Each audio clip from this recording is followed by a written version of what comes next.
The carp in the Yao Pond of Kunlun mountain have become essence, and after 3,000 years of cultivation, they have finally transformed into human form, stirring up the storms of the six realms and stirring up the secrets of the past. The sadistic love in this world is. If the female protagonist could honestly accept the male lead, there wouldn't be so many things to do, unfortunately. Yili. I'm sorry, in the next life, I can't love you anymore. Heqing. If you feel like you've lost your compassion, then let me be your compassion. Luozi. I have become accustomed to being betrayed. There are evil gods in the heavenly realm, and there are good beings in the demon clan. How can we discuss right and wrong with gods and demons? You are not her destined person, even if you insist on keeping her by your side. Keywords of the novel. Yunmeng Shenze. No pop-ups. Yunmeng Shenze TXT complete collection download. Yunmeng Shenze latest chapter reading. Chapter 1. Wedge. You are listening at novelfull.audio. Chapter 1. Wedge. Ashen stood by the edge of the Heqing cliff and looked back. Behind him, the Wuming palace was shrouded in gunpowder, with corpses scattered everywhere, blood flowing into a river, and everything was in ruins. Weiming Palace, formerly known as Qinhuai Palace, is the residence of successive demon lords. Qinhuai was the name given by the previous demon lord. When he first met his wife, he was amazed by her beautiful and unparalleled appearance and figure, and thus recited, "The jade plate falls against the sky and breaks through the sky. The flying snow dances to pick stars and Qinhuai." After reciting the poem, he renamed his palace Qinhuai Palace. After his wife's death, he renamed the palace Wuming Palace because he said he had lost the moon in his heart. The little demons at the foot of the mountain came searching for the bloody scent, surrounding Ashan in groups, but they were afraid of her spiritual power and the moon-carving knife in her hand, and were hesitant to move. Ashen couldn't help but sneer. Her majestic demon lord had fallen to this point, driven to despair by these impure things. With a thought, the moon blade flew out of her side like a ghost, instantly killing all the demons in front of her and destroying their forms and souls. After killing all directions with the Zhanyue blade, she returned to her side and shook a few times in the air before falling to the ground. She also vomited a mouthful of blood along with it. Her spiritual power is limited, and she is no longer enough to drive Zhanyue again. Ashen has already been scarred, and blood flows down from the silver armor shining with cold light, looking extremely brutal. It seems that everything has come to an end. She glanced at the molten slurry gushing out from under the cliff and heard that this was the intersection of the demon world and the underworld. If she jumped down from here and waited for her body to dissipate in the raging fire, her soul would float to the Naiha bridge by the forgotten river. It's just that, living such a life full of anger and resentment from both heaven and earth is enough. There's no need to struggle, anyway, it's all unnecessary. Death is enough. She is a shame to her mother tribe, a stain that her father has always wanted to cover up in his life. Her most loyal subordinate, Hengwu, is now lying motionless on the scorching fire rock at the foot of the cliff, shouting to let her go when he dies. Xing Lian, who has always been her close friend, is launching a mutiny to drive the demon rebel army to kill her. In order to take her life, the divine general Nan Gongming, who once fought alongside her, is now leading 100,000 heavenly soldiers and generals stationed outside the Yudu, waiting for them to fight until they are both defeated. And then all in one go the heavenly realm has set up such a large battle to kill her, and even let Nangong be the vanguard. Then His Highness Wushan must have come too. Thinking of him, Yi Li's heart began to ache faintly. The sky is secluded and far away, with gods and demons on different paths. At the moment she defected from the heavenly realm and returned to the demon realm, she should not have had any illusions about their outcome. Even if he didn't personally come to kill her, he probably already wanted to draw a line with her. Ashen sat quietly by the cliff, recalling how he had walked to such a land in his lifetime. She couldn't understand, holding her head in pain, half regretful and half resentful, tears involuntarily streaming down her face. But with so many people wanting her life, this life is not in vain, is it? With this thought in mind, the deafening sound of fighting and the pungent smoke disappeared from my ears, and I found an unprecedented level of peace in my heart. This feeling is not something she has never experienced before. During the hundreds of years she lived in the Tongyun Hall of the Martial God Palace, her heart was always very calm. After all, at that time, with the support of the martial god His Highness, she could be carefree and ignorant of worldly affairs. Even if she was arrogant and domineering, she angered the gods and was protected by him. But one day, the divine officials in the sky said that she was born from a combination of gods and demons, and should not be in the world. She needs to be eliminated early to avoid future troubles. Ashen didn't understand why those divine officials wanted to pursue her, but they told her that she was born with the ability to destroy heaven and earth, and should not have existed. From this day on, the killings and conspiracies surrounding her never stopped. Ashen closed his eyes and memories surfaced one by one. Finally, with trembling hands, she picked up the moon-carving knife and aimed the tip at her chest, piercing it fiercely. People say that Qinhuai is a magic knife, but it is clearly very spiritual. After struggling in Ashen's hands for a while, it ultimately failed to go against her master's wishes and pierced through her heart. Ashen suddenly felt his body floating lightly, as if he had finally been liberated. I heard that there is a Western Buddha in this sky, the great Luo Golden Immortal, all of whom have extraordinary cultivation and boundless magical power. They are the highest beings in the heavenly realm, and their forms have long escaped into the void, transcending the 6 cycles of reincarnation and wandering beyond the 5 elements. They are hidden in the Great Thousand. She has not been seen in the 9 heavens, and I wonder if she will be fortunate enough to see them when her soul returns to the void. If she had the chance to meet, she would ask, what exactly did she do wrong? Why is heaven so unfair? What did she do wrong to treat her like this? With regret in her heart, Ashen fell down the cliff of rebirth, dissipating all her spiritual consciousness and using her primordial spirit to save the demonic warriors who died in the Battle of Yudu. Just as his consciousness was about to blur, Ashen felt as if he was being held by someone, and gradually his cold limbs felt a hint of warmth. The newcomer seemed to shout at her at the top of his lungs, but Ashen tried to open his eyes but couldn't see anything clearly. End of this chapter. Chapter 2. Qinhuai Fangzhai. You are listening at novelfull.audio. Chapter 2. Qinhuai Fangzhai. Jinling City remains as bustling as I remember it to be, with spring breeze turning into rain and slanting willows fluttering with fluff, making it a good season for the human world. The merchants along the street shouted loudly for a while. As soon as the waiter opened the steamer with mantou and cake steaming in a drawer, the sweet mist came out, mixed with the aroma of wine from the wine shop, making people drunk. The strings of the guzheng in the tea-house are melodious and lingering, sometimes melodious and sometimes erratic, with lingering notes. The freshly starched navy blue fabric in the dyeing workshop sways in the wind, while a few mischievous children play and frolic by the banks of the Qinhuai River, singing a sour poem written by an unknown literati.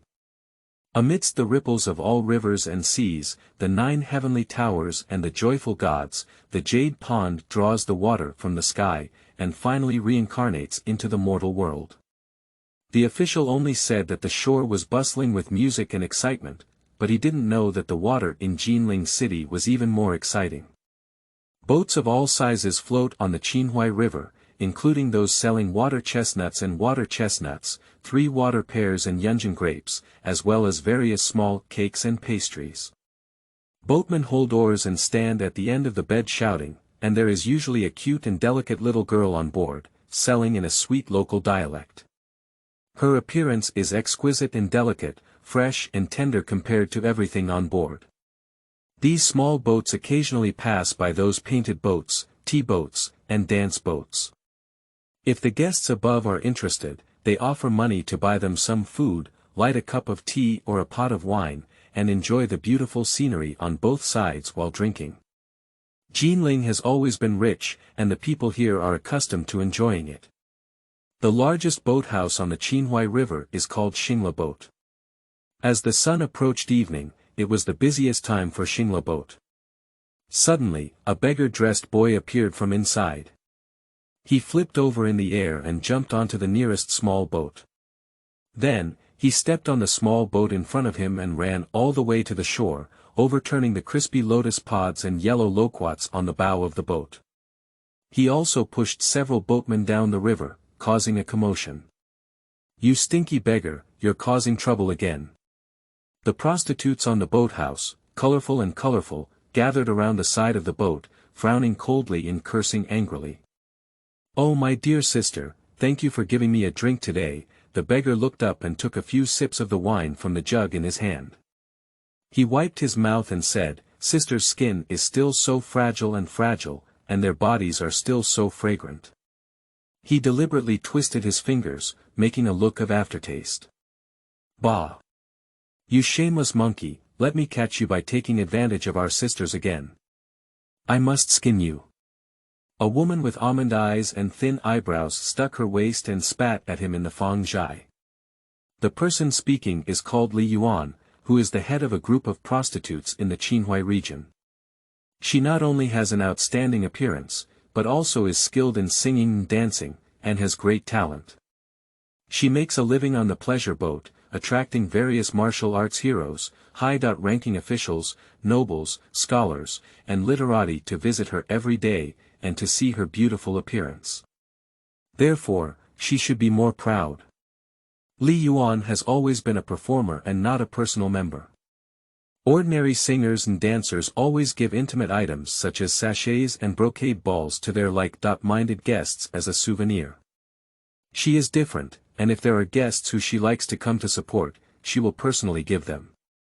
A person drew a folding fan as a gift, so the people in Yunmeng City also gave her a nickname, Painted Fan Lady. "Sister, don't you be so fierce. It's just that sister is so beautiful, but it makes me think day and night, wanting to kiss Fangzhai." The little beggar said lightly. "You." Li Yuan became angry, but couldn't hit him. She had to throw the melon and jujube on the table at him, but couldn't hit it at all. She made a few splashes and fell into the water. "Oh my, why is this so unnecessary? It's so wasteful. Why don't you give me a drink?" Sister said. The little beggar finished drinking and stood up, patting his clothes with a smile. "I'll leave first. I'll come ask my sister for a drink again next time." After that, he left with great enthusiasm. The little beggar walked happily to the corner of the alley and was about to turn in. Suddenly, he felt dizzy and had a splitting headache, as if the sky was moving and the earth was shaking. The whole world was spinning before his eyes, causing him to quickly squat down and lean against the wall, feeling as if his soul was about to leave his body. He snorted coldly and thought to himself, "This physical body is probably reaching its limit." After just a few sips of wine, he couldn't hold up his soul inside, and it seemed like he was about to separate his spirit and flesh. The leather bag made by Luo Zi is also becoming increasingly useless. It used to last for a little more than half a year, but now it's not enough for a few months. Could it be that his soul power has greatly improved since he entered? It's really troublesome.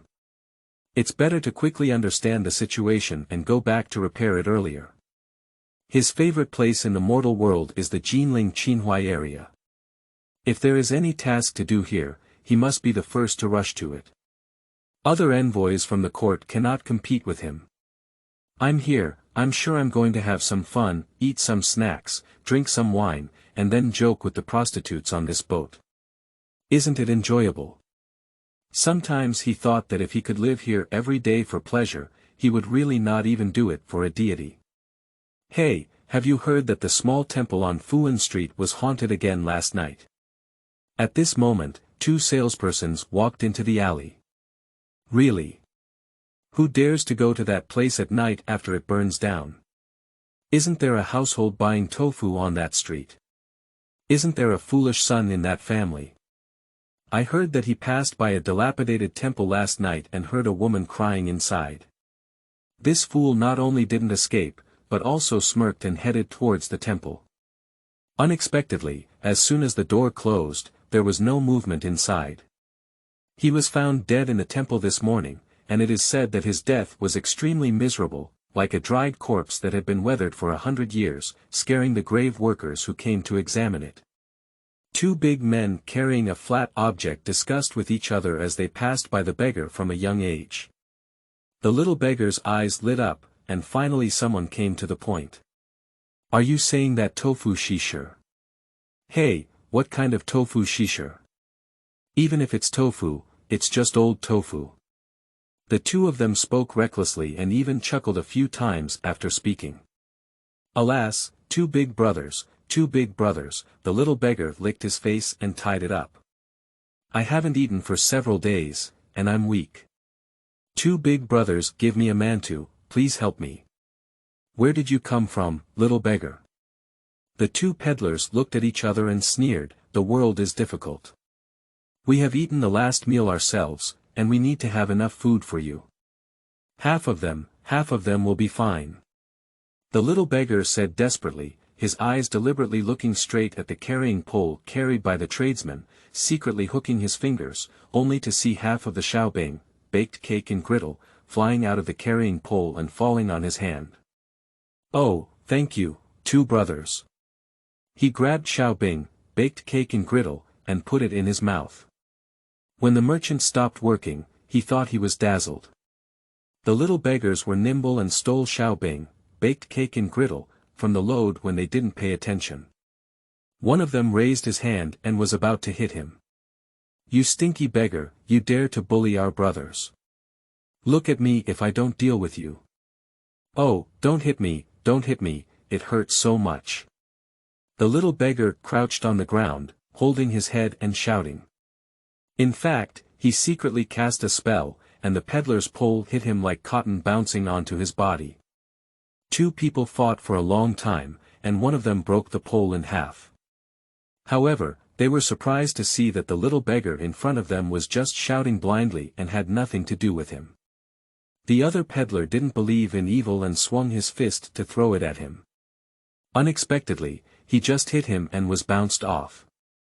At this moment, someone at the entrance of the alley shouted, "Stop!" The little beggar rolled his eyes in his heart and cursed angrily. He was about to scare these two unscrupulous salesmen to death and inquire about the haunted temple. At this moment, who came out to show off as a hero and do good deeds? It was unnecessary. He looked up and saw a man walking towards him, with a green cloud hair crown on his head and a white sword pinned to his waist.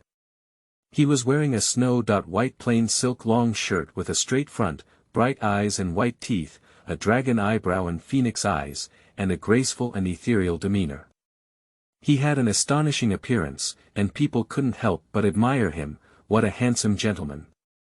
The little beggar was mesmerized and his eyes became somewhat fixed. Little brother, are you okay? The beggar looked at the newcomer and couldn't help but ask.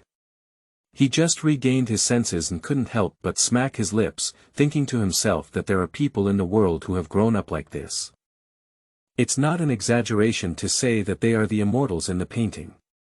Oh, I was so busy watching the man in white that I almost forgot that I was playing a scene of being humiliated and bullied. I quickly curled up and pretended to be scared, shouting, "Don't hit me, don't hit me." Seeing this, the man in white said, "Gentlemen, let me compensate you for the half of xiaobing, baked cake and griddle. How about stopping?" The two salesmen looked at his attire and quickly apologized. Originally, it turned out to be a young hero of Xuanzong. We didn't really want to argue with him, so of course it would be better. Xuanzong. As soon as the little beggar heard his heart scream, it was one of the most famous immortal sects in the world of Kyushu. He couldn't die, so why did he encounter a disciple of the Cultivation sect? Luo Zi said that this group of people in the mortal world are the most dignified and have the least ability. Every day, they shout out to eliminate demons and defend the way, and to achieve good results in cultivation. In the end, there are not many who have truly ascended to immortality. And these people, who have always claimed to be responsible for slaying demons and eliminating them, dislike him the most. When they see him, they must shout and fight until they are exterminated. Thank you. Young Xia, please help me out. I'm leaving now. The little beggar rolled his eyes and wanted to apply oil on his feet, then immediately left. Wait a minute, the young hero of Xuanzong grabbed him with a hesitant expression. Who are you? The little beggar was startled by his question, but upon reflection, he realized that this physical body was personally made by the ghost king Luozi. Even if it wasn't very sturdy, it was because of his strong soul power and his physical body couldn't bear it, which led to its collapse. The person in front of him, who was born with a physical body, couldn't easily see any flaws. Even if it is seen that he is an possessed demon, there is no evidence, and there are no magical tools such as bronze mirrors and soul whip, so there is no way to take him. Oh my, he deliberately shouted, Young Xia, what's going on? I'm just a beggar, why bother making things difficult for me, Young Xia? The visitor's eyebrows and eyes flickered for a moment. Beggar. He pointed to a small group of talismans and ashes on the ground, saying, I have never seen a beggar who can cast a reverse spell. What do you want to do if you deliberately play tricks on them too? The little beggar thought to himself, if it weren't for being trapped in this body as soon as he left the underworld, his soul skills would be both spiritual and inauspicious, and he would still need talismans. But this person is a disciple of the immortal sect, and I'm afraid it won't be so easy to fool him. The little beggar thought for a moment and then said, Actually, I'm actually a sorcerer. The other person asks, Are you a sorcerer? Although the little beggar often walks around in the mortal world, he doesn't always live here and has only a partial understanding of the human and social customs here, which is why he casually fabricated an identity. He didn't know that the traditional disciples of the underworld looked down upon martial artists the most, thinking that they were just ronins without real talent and knowledge, specializing in deceiving and kidnapping. Most sorcerers are people with poor qualifications, lack of talent, and cannot enter the immortal sect for cultivation. They themselves have not received proper training, so their cultivation level is usually not high. They often use talismans and spells to defend against enemies. On weekdays, they often walk through the streets and alleys, ward off evil spirits and suppress houses, and help people alleviate disasters and difficulties for a living. In the wealthy families of the capital, it is common to have a sorcerer at home in order to ensure the health of their homes. Of course, this is already a highly skilled sorcerer, and there are also many sorcerers who draw talismans. Their ability to cast spells is not high, so they can only help people with divination and fortune-telling, and deceive some small money to make a living. Yeah, I'm here specifically to investigate the haunting of Fuan Temple, the little beggar said mysteriously. I heard that the temple was once in a big fire and people died. It has been going on since then, and people have died inside repeatedly.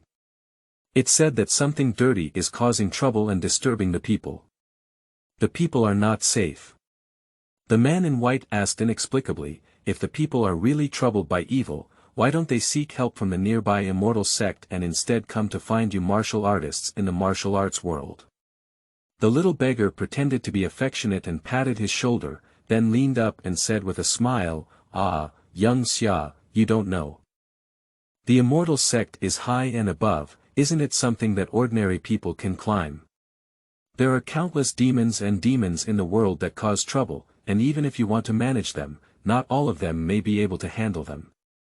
If you come one step late, the victim's family may lack arms and legs, but in severe cases, the whole family will die. Isn't it necessary to have some idle sorcerers like me to help? The little beggar muttered, hoping that you, these immortal cultivators, would help. Sent to subdue demons and eliminate them. How many immortal disciples have died in the hands of demons every day, and have turned into vengeful spirits to report on in the underworld? Just because you don't have enough of those evil demons to stuff their teeth. The person who came to concentrate on thinking clearly did not fully believe what he said. The little beggar committee said humbly, Young Xia, why do you doubt a good person for nothing? I have already explained it clearly, with reason and evidence. What are you still holding on to me for? You hurt me. The man in white finally let go of his wrist, but there was no intention of letting him go. Instead, he said, "To be honest, I came here to investigate this matter. You are both a sorcerer and investigating the same case as me. How about going with me?" The little beggar's first reaction was to refuse, but as he looked at his lively face and heard him say in a deep and clear voice, "It's good to walk with me." There was a hint of coercion in his politeness, and for some reason, he didn't want to say anything against him. "Young Xia, since I am with you, may I ask your name?" The little beggar blinked and asked. "Heqing, I am a disciple of the Xuanzong sect." "What is your name?" he asked in reverse. "Yili, I am." He couldn't think of a loud name, so he had to say, "I am the sorcerer Yili." End of this chapter. Chapter 3. Earth-Binding Spirit. You are listening at novelfull.audio. Chapter 3. Earth-Binding Spirit. The dilapidated temple appears to have been abandoned for a long time, with signs of fire burning down everywhere on its gates, plaques, main hall, and Buddha hall. Now, it is covered with spider webs and dust has fallen. As soon as I entered the door, I felt something was wrong here. There was a strong sense of resentment and oppression in this place. That damn Chaoxing envoy even told her that it was just an ordinary earth-bound spirit. If this level of evil energy was not caused by a fierce ghost, the earth-bound spirit trapped here would not have been liberated for a long time and began to turn evil and ferocious. "Do you smell it?" Yili sniffed her nose. "There's a smell of blood, a lot of blood." Heqing said, "The smell of blood. Evil spirits usually suck people's soul and essence when they cause trouble. Why does it have the smell of blood?" Yili shrugged her shoulders, indicating that she didn't know. She continued to use her psychic power to perceive, but couldn't detect the source of this evil energy. Then, her eyes gradually lit up with green light. This is her newly acquired Yin Eye, which has the ability to communicate. As soon as the Yin Eye opens, a humanoid mark appears on the ground. It should be the foolish son of Tofu Shisher who died here last night, as mentioned by the bartender. Because the soul mark has not dissipated long after death, it is still very clear. They walked towards the main hall, and Heqing may not be able to smell it, but that blood aura was getting heavier and heavier for Yili. Passing through the main hall leads to the backyard of Fuan Temple, and then walking inside leads to the Dizang Hall. "Look, blood gas," Yili said. On the scorched earth in the backyard, there was a huge Qingang stone coffin with candlesticks standing on all sides. The coffin was painted with talismans, resembling evil spirits nailed to copper pillars in hell. There were marks left by talismans around it. In the eyes of ordinary people, except for the strange patterns on it, this Qingang stone coffin may not be unusual, but in Yili's eyes, it once carried a large amount of human blood. Although it had been specially processed, it still emitted a strong smell of blood. Human blood is originally a collection of yin and yang. With so much human blood, no wonder the yin and sha qi here is so heavy. "Let's go," Yili said. "This ruined temple may not be that simple. We need to figure out the whole story, otherwise it will be a bit tricky." Heqing nodded and said, "Maybe we need to start with the big fire a few years ago." The two walked to the door, and Yili saw an old man sitting there in tattered clothes. When he first came in, he hadn't seen him yet, so he felt a bit strange. He approached and asked, "Old man, there are evil spirits here, it's very dangerous. You'd better leave quickly." Just now, the amount of blood contained in the Qingang stone coffin may not be known. How many impoverished and homeless refugees like those in front of them have temporarily lived in a dilapidated temple seeking shelter from wind and rain, but have died at the hands of evil spirits. "Who are you talking to?" Heqing suddenly asked. Beside him Yili was startled. Could it be that the old man in front of him was not human? At this moment, the old man slowly turned around, and Yili was startled to see his appearance. He was pulled open from his throat to his navel, revealing his dense white bones and dried flesh. Even Yili felt proud to have seen many tragic images of ghosts and spirits in hell, and couldn't help but scream out in shock. Is he just a ground-bound spirit trapped here? The death was so tragic, no wonder it turned into a demon. Yili has not yet fully adapted to the newly opened eyes, and this binding spirit is indeed different from ordinary wandering souls. It looks so real that even he almost mistook it for a living person. The old man in front of him suddenly let out a terrifying roar, which was a sign of the evil spirit before it turned fierce. The surrounding atmosphere shook for a moment, and even Heqing, who had no dark eyes, felt something unusual. The evil spirit roared and flew towards Yili. Yili touched the ground with his feet, lifted his body into the air, and quickly retreated back, concentrating his soul power on his fingertips. Unexpectedly, the crimson color on his fingertips only flickered a few times before fading. When the previous physical body was worn out, Yili chose the best-looking one among the shells made by Luo Zi. However, this damn shell was not worth looking at, and when it was crucial, he even added chaos to it. He had to take out a talisman from his arms and throw it at the evil spirit, then fire several more, but they were burned in the air before they hit. This evil spirit is so powerful. At this critical moment, Heqing beside him pulled out his immortal sword and struck at the evil spirit. For some reason, the evil spirit just screamed and dispersed. Yili fell to the ground in pain and let out 2 moans. Heqing stepped forward to help him up. "Little brother, do you have dark eyes?" Heqing asked in confusion. What dark eyes?" Yili denied sternly, "Didn't you also see that thing just now?" "I only saw it when I used it." Heqing handed over a small jade pot, and Yili opened it to smell the tears of the cow. No wonder he was just able to save her. "I don't know anything about dark eyes, I only know that kind of thing I can see from birth, otherwise I wouldn't have become a sorcerer." Yili immediately changed her tone. Heqing stared at him for a while and said, "Let's go." "Where are we going?" "Fuan Street, Tofu Shop." "That's right, the past is over, we can only start from the recent homicide." Compared to the commercial streets on the banks of the Qinhuai River, Fuan Street is much more rudimentary and desolate. There are no grand houses, golden gates, only short bungalows, and uneven ground. There are many merchants on the street, one of which is this tofu workshop. "Shop owner, is the shop owner there?" Yili shouted while knocking on the door. "Are you two here to buy tofu?" asked one person as they walked out of the neighboring blacksmith shop. Yili casually panicked and said, "Yes, come and buy tofu." "That's not a coincidence. The eldest son of this shop owner's family has just died. He should be cooperating with the investigation in the yamen. I'm afraid he won't be doing business in the next few days." As soon as the blacksmith finished speaking, the door of the tofu workshop opened and a small head popped out, followed by 2 other heads. "Children?" Heqing asked. "Children, are your adults not here?"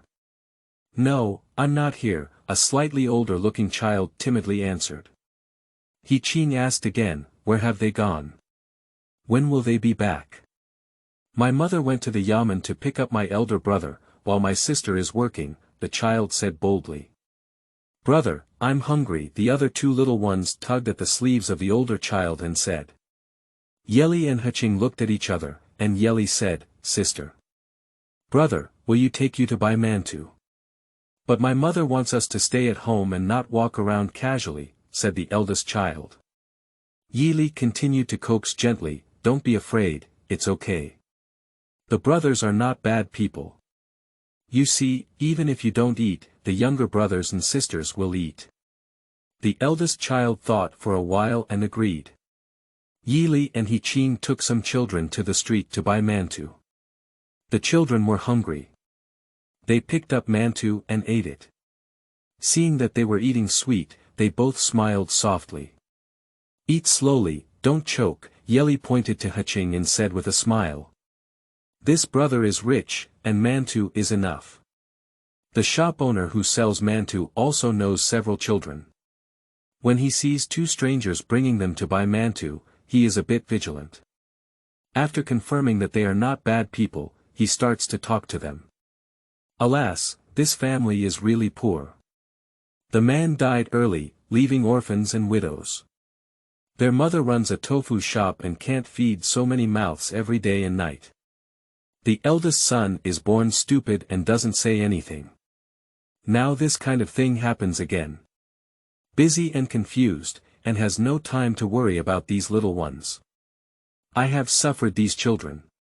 Yi Li said, I heard there is another daughter working in this family. I think she can earn some money to support her family. Selling mantu lowered his voice and said, don't laugh. Her daughter is a geisha in the Qinhuai painting boat.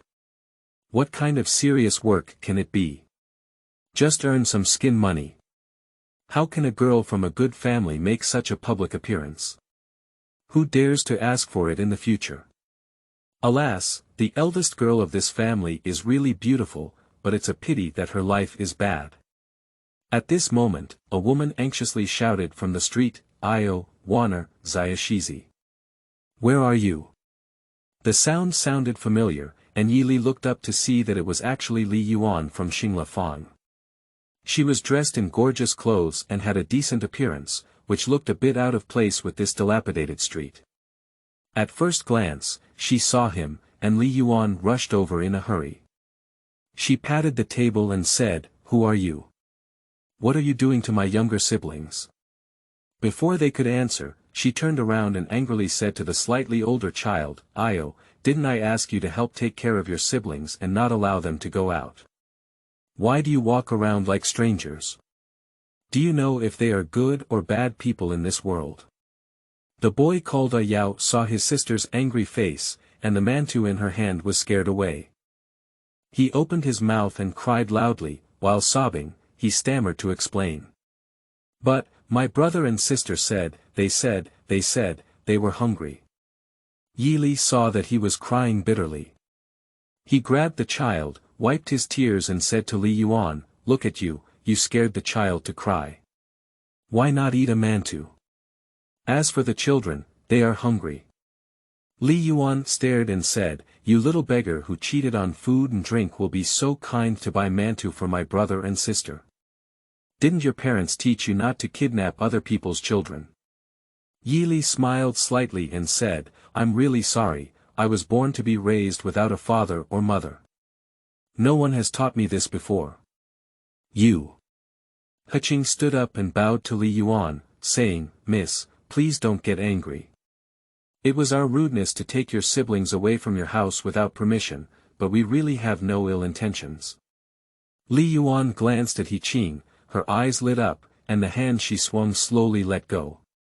Yi Li sighed in her heart that indeed, people rely on clothing, while Buddhas rely on gold clothing. Being good-looking gives them an advantage. A beggar like him can only be called around, it's really a downfall in the world. What's the matter with you two coming here? Li Yuan invited them to her home, brought tea, and put it in front of them in a bad mood. Heqing said, To be honest, we are here to investigate the cause of your brother's death. Li Yuan frowned and said, Are you sent by the Yamen? Heqing said, Not really. I, the disciple of Xuanzong, Heqing, came to investigate on behalf of the sect. Li Yuan widened her eyes and said, Xuanzong. Are you talking about my younger brother's situation? It's not man-made, but... Heqing nodded and said, It's possible. Based on what they had just seen and heard in the dilapidated temple, it is basically certain that Li Yuan's younger brother was killed by something unclean. Heqing was afraid of scaring her even if he didn't say it. Yi Li took the opportunity to ask, what exactly happened to that dilapidated temple? Why was it burned down like that? Li Yuan sneered and then sighed again, what else can be new? By the Qinhuai River, in the land of fireworks, isn't there just stories of aristocratic young masters starting and ending up in chaos? Heqing said, Can you elaborate a little bit? Li Yuan fell into contemplation for a while before finally speaking up and telling the story. 5 or 6 years ago, the top name of the happy boat was Xiaohuan. That year, when I first entered the industry, she was just popular. Her appearance and figure, every frown and smile, were all upside down to all living beings. In addition, she was extremely talented, with beautiful dance moves and a moving singing voice. She was also skilled at playing the piano, and there was no doubt that poetry would be perfect. At that time, no matter how much other prostitutes imitated her, they were just imitating her and couldn't match her. Many guests came to the Happy Boat just to look at her or listen to her. Speaking and singing songs will satisfy one's heart. Despite Xiaohuan's popularity, she is still very humble and has no pretense of being a head. She treats us newcomers very well, so she is very popular. At the age of 9, she was sold to a pleasure boat, and at the age of 13, she started her career. Since then, she has never declined, so although she is from a humble family, she has some wealth and is even better than the ladies of ordinary wealthy families in terms of food and clothing. Her mistake in this life was that a woman who had entered the world should not have devoted herself to true emotions and fell in love with a playboy. The guest she befriended was Yang Renfang, whose grandfather was a third-rank official in the Ministry of Rights. Later, he was framed and his family's fortune declined. Fortunately, the Yang family still had a few meager properties in Qinhuai, and even if they were dismissed, they could barely make a living. However, although Yang Renfang's ancestors were not considered to have great talents, at least they all conspired for official positions in the court.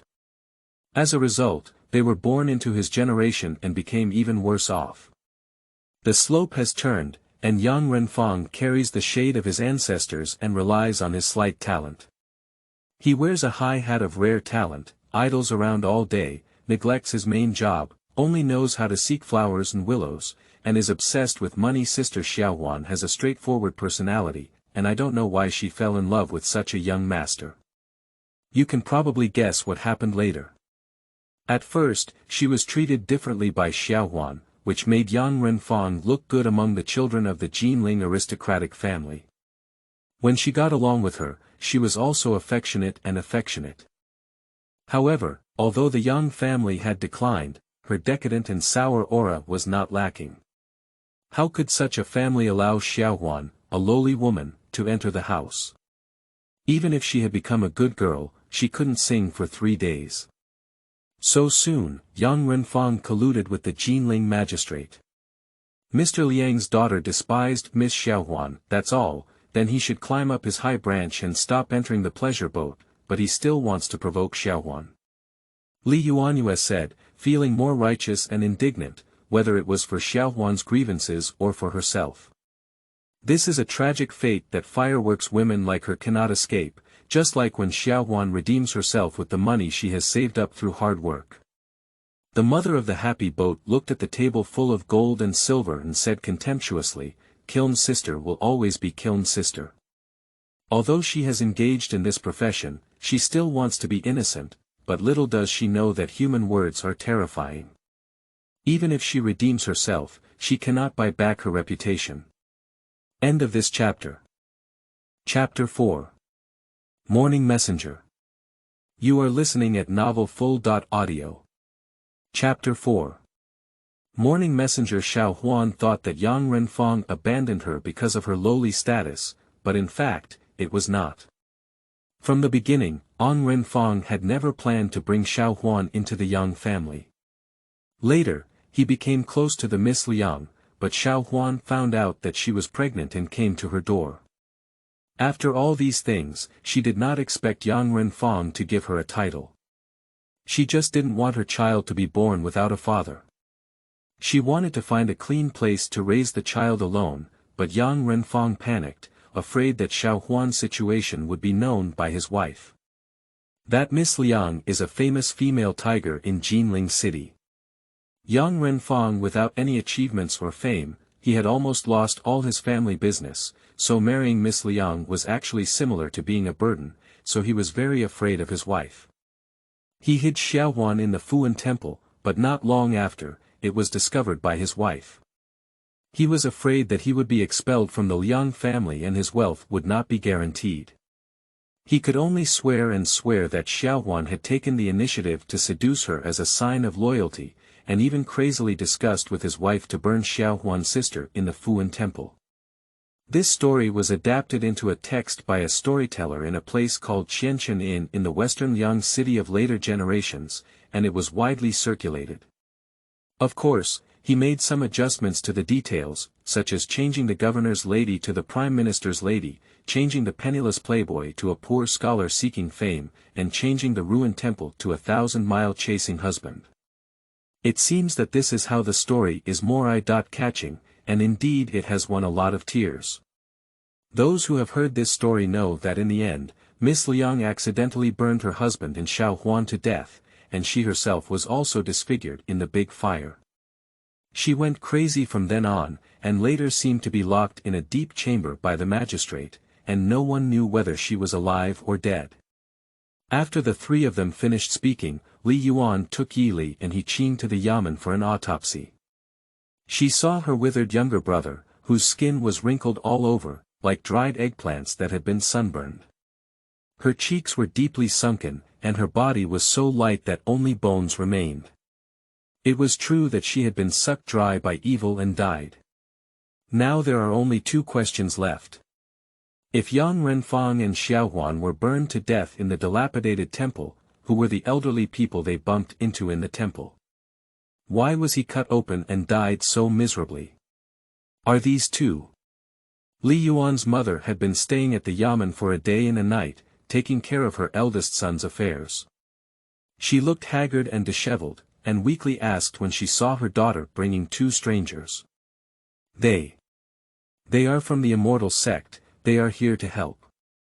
Li Yuan hesitated to answer, afraid of scaring her mother. The two masters must avenge my son.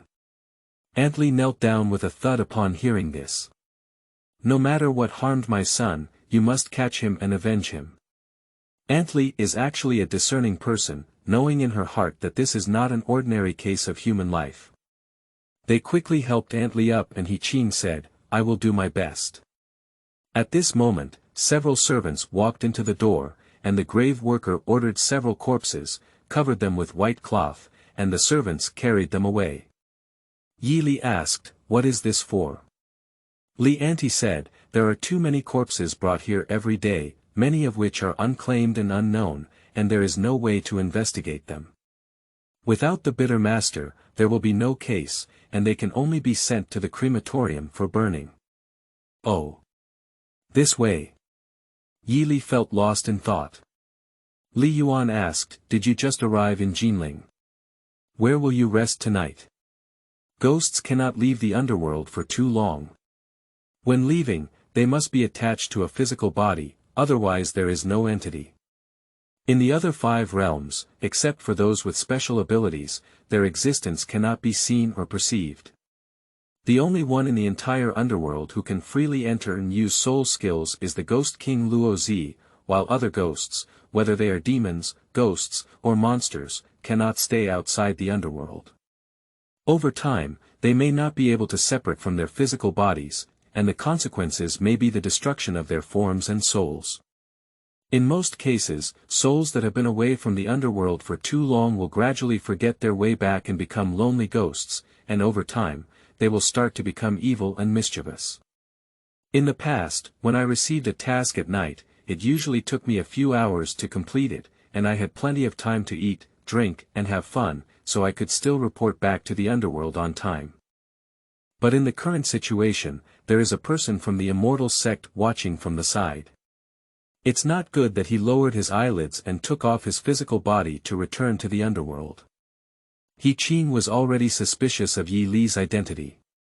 In this way, like the old man in the broken temple, he might have been scattered by Heqing's sword before he could walk far. Moreover, the task has not been completed yet, and Yi Li doesn't want to go back. Heqing said, I will go to the inn to stay overnight. Li Yuan looked at Yi Li again, and Yi Li spread her hands and said, I don't have the money to stay at the inn. I can only ask Brother He to help us solve the accommodation. Li Yuan said, since you are here to investigate my brother's case, if you don't mind, you can stay at my house. My home is close to the Fuan temple. If there is really anything there, my mother and I with a few children would be terrifying. If you can come, we can also feel more at ease. Heqing looked at Yi Li, who shrugged his shoulders to show casualness, so he had no reason to refuse. The two of them followed Li Yuan's mother and daughter to the tofu workshop. They went inside and tidied up a bit. Li Yuan said to her siblings, "Io, Wana, Zayashizi, today you sleep in my room, while my mother and I sleep. You two should sleep in the child's room." As Yi Li entered the room, she was immediately dumbfounded. This place was really small. She pointed to Heqing, then pointed to herself, and her face looked grim. "There's only one bed, how can we sleep together?" Li Yuan said, "All three children can sleep. What can't you two big men sleep on?" Yi Li couldn't help but cry and laugh. Now she has some regrets. She shouldn't have chosen the one possessed by this body because of its physical appearance and her constant love for dressing up as a man. Although she is a rare demon, she is also a genuine female ghost. Although she is just a ghost, what is the point of not being able to receive from men and women, and sleeping together like this? It's awkward, but it's also indescribable. After a tiring day, everyone in the room returned early to rest. Heqing was meditating on the bed, and Yi Li yawned as he looked at him motionless, feeling as if he was facing a Buddha. About 2 minutes later, Heqing finally opened his eyes and saw Yi Li, who was drowsy, asking her, "Brother Yi, are you tired? Are you sleeping inside or am I sleeping inside?" Yi Li had already taken a nap, but when asked, he said, "I'm not tired." "Not tired? I mean, I also want to meditate and practice. But why didn't you meditate with me just now? It's already late at night. If you don't rest and practice forcefully, I'm afraid it might backfire." Yi Li couldn't help but argue with him, so she said, "Then you can sleep inside." Heqing nodded and said, "Okay." So she started undressing and undressing. "It's not a big deal, you can't sleep in your coat, right?" But Yi Li exclaimed in surprise, "You, what are you doing?" "Me." Heqing said inexplicably, "I'm getting ready to go to bed, Brother Yi. I see that your eyes are quite deep, and I think it's because you like to stay up late. It's now the 3rd month of autumn, and it's because sleeping and waking up early is the way to recuperate." Yi Li wanted to refute that the dark circles under his eyes were not really related to staying up late. The ghostly possession was mostly like this, but he felt that he was noisy and his tone was like that of a pedantic old man at a young age. He decided to shut up and lay down obediently. Heqing looked at him and asked, "Brother Yi likes to sleep in his clothes. Don't you feel uncomfortable?" "I don't think so." Yi Li rolled over impatiently, and Heqing didn't say anything more. He closed his eyes and soon fell asleep. He slept very well, his breath was even and steady, and he remained motionless. No matter how restless Yi Li was beside him, he twisted and twisted, but it didn't affect him at all. Heqing untied his bundle of hair, and black silk poured down. A few strands drifted into Yi Li's neck, making her feel itchy and unbearable. She was already restless, but after a while, he suddenly flipped over and turned to face her. His straight nose bridge was only an inch away from her face. Yi Li only felt her temples twitching and jumping, but this was probably just her illusion. After all, ghosts have no pulse. But what's going on with this Heqing? It's too unconscious. A person who cultivates immortals has grown up like this and doesn't know how to protect themselves. It's really like they don't know how to eat him. Fortunately, he encountered a kind-hearted female ghost like himself. If he had encountered ghosts like fox spirits and snake spirits, he would have been drained of yang energy and eaten to the point of leaving no bones. Yi Li sighed, it seemed that she couldn't fall asleep tonight. So she got up and walked outside the door. It was the middle of the month, with a bright moon in the sky and a halo like water. She hadn't seen the beautiful moon night in the world for a long time, so she stretched lazily and yawned, feeling peaceful and comfortable in her heart. The night falls.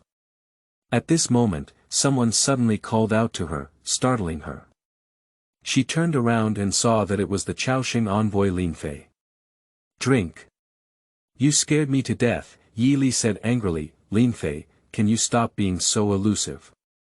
Lin Fei said, "But I am already a ghost. Shouldn't I appear like this?" "Yi Li, you are also a ghost. How could you be scared?" "Yi Li, Lin Fei muttered to himself, "Did you stay in this world for too long and really treat yourself as a living person? How did you come here?" Yi Li asked knowingly. "It has been a day and a night, and she has indeed stayed in the human world for too long. The underworld has sent messengers to urge her back." Lin Fei said, "Oh, it was His Highness the Ghost King who sent me to find you. He asked you to go back immediately and even said that you don't need to worry about the matter of binding spirits on the ground. He will send other envoys to handle it. Don't worry about it."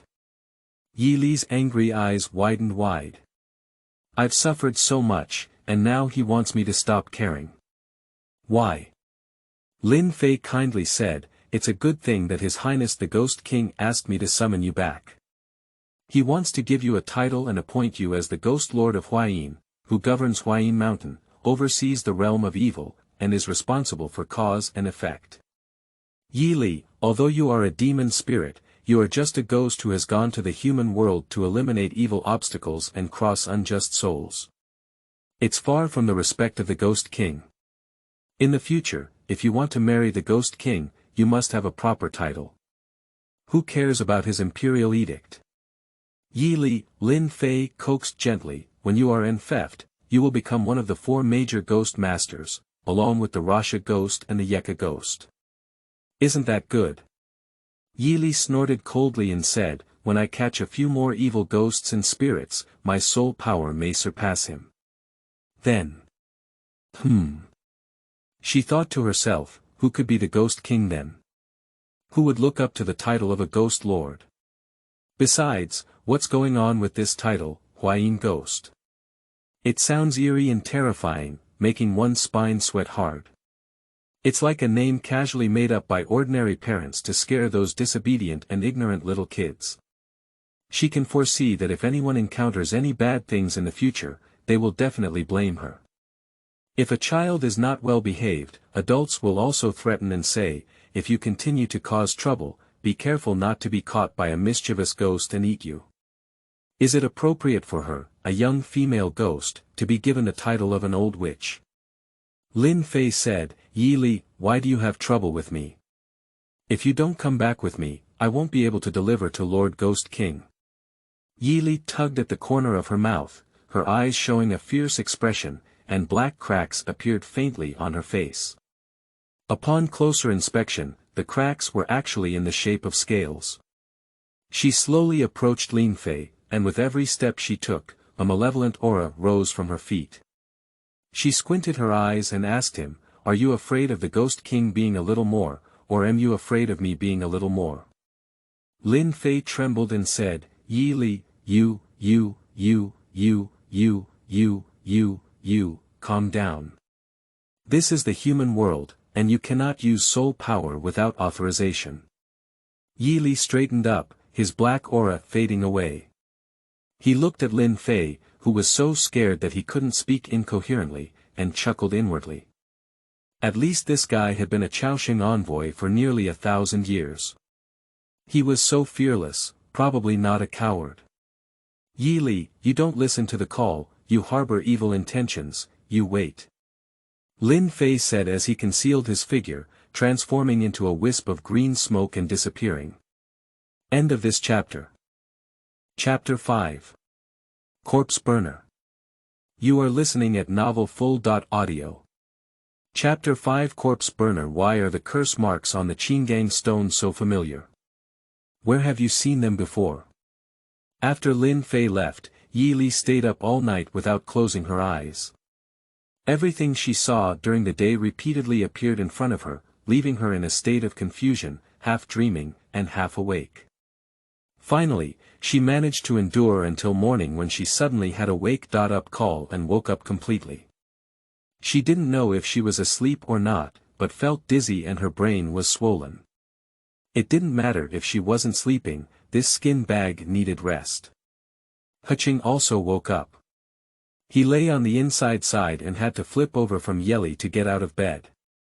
Yeli deliberately pretended to be asleep, lying motionless, with his eyes wide open, enjoying Heqing's twisting movements with great interest, and chuckling inwardly.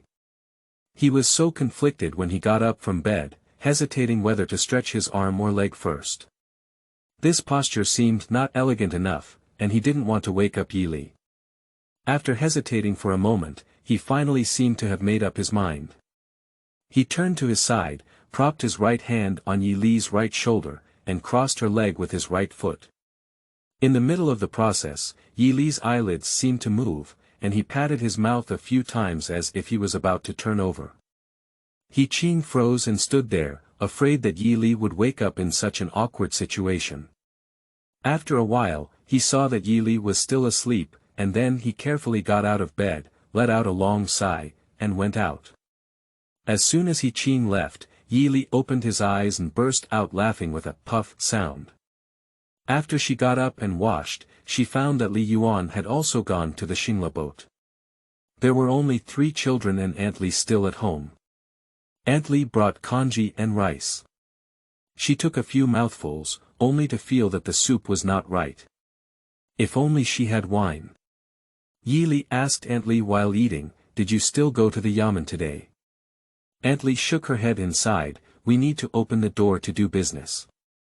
We still have 3 children to feed at home. Moreover, the morgue where the grave was buried does not have so many empty spaces."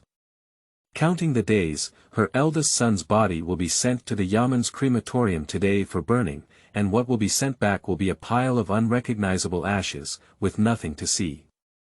Yili yawned, feeling restless and unable to explain what was wrong. He didn't know where Heqing had gone, feeling bored. After finishing his meal, he left the door and walked out the street, thinking about it. He unknowingly walked to the back door of the county government office. At first, she didn't quite understand. The mansions on Earth were not big, and the most luxurious and imposing ones were just like that. They couldn't be compared to those in the underworld. Why did the county government have a back door in such a small place? Little did they know that all things in this world have 2 sides, with yin and yang, and light and darkness. Some things can be openly exposed, while some sinister activities cannot be seen. It is collusion between officials and businessmen, gathering in groups, or being careless with people's lives, or favoritism. As long as a person is in their position, even the smallest official position, there is always a place where they can use it. At this time, having a back door is extremely important, and operating in the dark box is naturally much more convenient. Of course, when it comes to transporting corpses, ordinary people find it unlucky and often avoid it. Therefore, they also walk through the back door.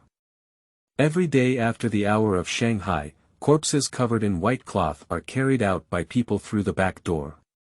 Yili had just walked to the back door when he happened to meet a group of people, so he quietly followed them.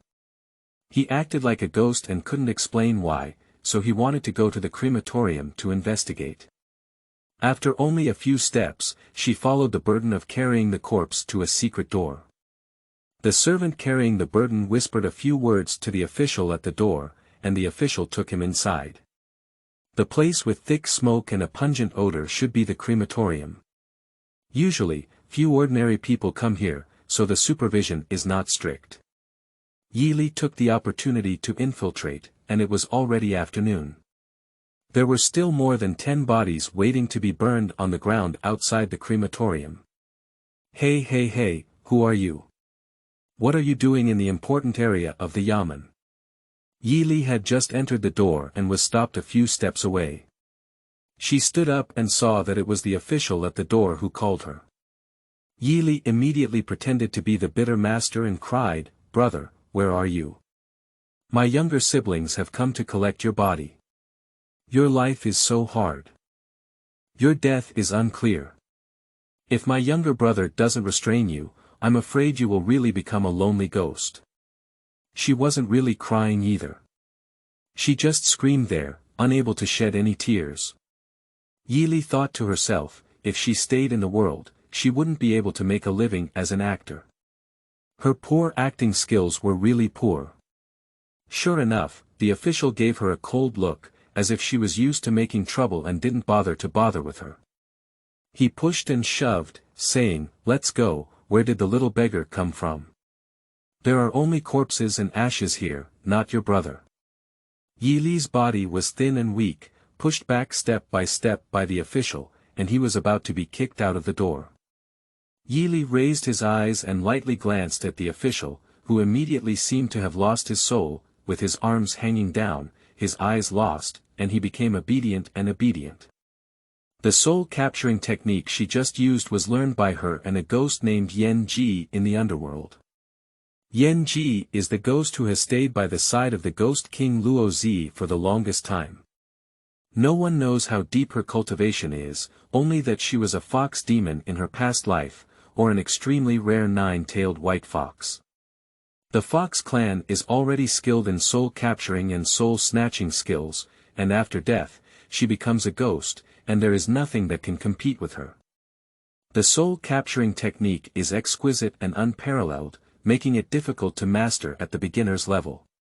Yili has been learning it with her for over 100 years, and even if she only learned a little, it was enough. Yili asked the official, "Where is the body that died in the Fuan temple a few days ago?" The official awkwardly pointed to the crematorium behind her. Yili said, "Take me to take a look." This official seems to have a high rank. When the pyrotechnic workers in the cremation room saw him bowing together, one of them rubbed his hands and flattered, "Sir, why do you have time to come to our dirty place today? Be careful not to dirty your shoes." The official was lost at the moment, and if Yili didn't give instructions, he wouldn't say anything, as if he had been hit by a puppet talisman. Fortunately, the pyrotechnic workers didn't notice any clues. Yili possessed himself to examine the corpses on the ground and asked, "Are so many people who died tragically brought here every day? What kind of people are they?" A few pyrotechnic workers looked at each other, observing their words and expressions. They saw the official's face expressionless and did not speak up to stop them. The pyrotechnic workers couldn't bear the identity of Yili because she came with the official and didn't dare to offend her. They had to answer truthfully. Most of them were refugees, beggars, and homeless people. Looking at the wounds on those corpses, most of them were cut off from their veins, wiped from their necks, or died from being pierced through their chests by some sharp weapon. All of them were extremely miserable. Although they were cleaned up, they were mostly due to excessive blood loss. In addition, there were a few corpses that died according to the same method as Li Yuan's younger brother. Although there were no wounds on their entire bodies, they were all withered and haggard, with no flesh or vitality on their bodies. Have all these people been examined by the mortuary, and have the yamen searched for the culprit? Yili continued to ask. The pyrotechnic worker replied, "No." Why? The county official's master said that the deceased were all homeless people with unknown surnames, and no one came to report or claim the bodies, making it impossible to investigate. The staff in the yamen were limited, so. It's similar to what Aunt Li said, and Yili also guessed it. This may sound correct, but upon closer investigation, it is quite strange. This is clearly using a crematorium to destroy the remains and exterminate them. It's not surprising that parents and officials are covering the sky with one hand on one side. The question is why they are doing this, and what facts are being covered up by using the Jinling Yamen. Yili dusted the dust off her body and showed an impatient expression on her face. She got up and left the cremation room, walked to a peaceful place, and unlocked the official's soul separation technique. As soon as he regained his consciousness, he opened his mouth and started shouting. Yili slapped him unconscious. She continued to ponder and stroll around, and after a while, she found herself strolling back to the front of the Fuan temple. Yili thought to herself, why don't we just go in and visit again? It's not good to show off yesterday when we were together. Thinking about it, she walked forward. The closer she was to Fuan Temple, the more Yi Li noticed that today's dilapidated temple was particularly strange. It was unusually calm, without even the heavy Yin Sha energy. Although she was suspicious in her heart, she did not stop, as if she had been attracted by something. As she walked to the door, Yi Li hesitated for a moment. Before she could open the door, she suddenly felt like she had been pushed by something and felt like she had been sucked in by a broken temple. When she realized that she was inside the temple door, she let out a loud bang and the door behind her closed tightly. The most peculiar thing is that Yi Li discovered that she had taken off her physical body and transformed into the form of a soul. She couldn't help but sneer. It seemed that the things in this dilapidated temple were staring at her. Little did they know that the physical body usually has a certain sealing power, which can seal the soul power and evil energy on the ghost body, making it difficult for ordinary people to see anything unusual. This is also why when she used to cast soul spells, her spirit was not agile. Now that she has taken it off, it is better to have no Heqing watching, which is obstructing her. Whether it is an evil spirit causing trouble in this dilapidated temple or a ghost looking for a substitute, she will fall into her hands today. Yi Li looked around, very vigilant, when suddenly a roar came from behind. The ghost of the old man who had died with an open stomach yesterday bit and rushed towards her. The old man was very restless, and Yi Li should have reacted. However, he suddenly appeared and was very close to Yi Li, catching her off guard. As soon as Yi Li caught a glimpse, he quickly jumped aside and disappeared in the air, leaving only a shadow. In the blink of an eye, she appeared behind the old man. The old man clearly did not expect her reaction to be so fast. Unexpectedly, Yi Li choked her throat and lifted the old man, then pressed him heavily to the ground. The ground was crushed by the blow, and the dust was flying. She held each other tightly. No matter how hard the old man struggled, he could not resist. The old man's evil spirit slowly transferred to her along Yi Li's arm. He began to change. One moment he was a lonely old man with tears in his eyes, another moment he became a devil. This newly transformed evil spirit is not a match for Yi Li at all. When she absorbs the old man's evil energy, soon this evil spirit will transform from a fierce ghost into an ordinary wandering soul. Then, she will surpass it and guide him to report to the underworld. The matter will be resolved. Yi Li didn't expect things to go so smoothly and was feeling smug. At this moment, in front of the door of the Dizang Hall in the backyard, a wooden strip sealed on a dry well suddenly exploded, and a black figure flew out of the well. Upon closer inspection, the dark figure had long hair covering his face, with only a few pieces of cloth hanging from top to bottom. The clothes did not cover his body, and the areas not covered by the cloth revealed burnt flesh, which looked terrifying and almost nauseating. It's it. Seeing that things had changed, Yi Li was not panicked, but rather excited. She could feel that this black shadow was the source of the evil energy that had been hovering above the broken temple before. Sure enough, the old man was just a cover, and the essence finally appeared. Such strong resentment, Yi Li couldn't help but raise the corner of her mouth. If refining can help her increase her soul power a lot. The cloth wrapped around the evil ghost seemed to be alive, and under the drive of the demon, it shot towards Yi Li in unison. It immediately wrapped around her hands and feet, and soon tied her tightly. Yi Li smiled and didn't care at all. With just a little force, she shattered the cloth all over her body. She moved her hands and feet, feeling full of strength. Sure enough, there was no damn physical body, and her soul power had returned. A soul whip transformed by soul power appeared in Yi Li's hand, shooting towards the evil ghost like a red snake, trapping its neck. Yi Li pulled the soul whip and threw the female ghost against the wall, causing her body to flash and disappear out of thin air. The next moment, she appeared directly in front of the evil ghost. She finally saw the appearance of the evil ghost clearly. Not only did it have no good skin all over its body, but its face was also burnt black, and its facial features were almost indistinguishable. Only its eyeballs were snow-white, staring out from the cracks in its loose hair, staring fixedly at Yi Li. Even though most evil ghosts and spirits died tragically, this appearance was rare. Yi Li was slightly surprised and immediately calmed down. She used her fingertips to touch the demon's eyebrows, preparing to absorb her evil energy. Suddenly, the female ghost screamed and her eyes widened, as if she was about to burst open and fall out, making her already terrifying face even more ferocious. Although the evil ghost is completely unrecognizable, it can still be vaguely identified as a female ghost. This can be a bit tricky. Generally, female ghosts have more resentment and become more demonic. Yi Li knew that its name was not due to fear of her, and she was afraid that the female ghost would risk everything and burst into full force. I saw the evil energy all over the female ghost turn into black fire and burn. Yi Li saw that the situation was not right, so he quickly flipped back a few times and jumped to a place where the female ghost's evil energy could not reach. Standing still, he lowered his head and saw that the place where her fingers had just been touched by her black fire was slightly hot. I'm afraid this black fire is the one that burned her to death.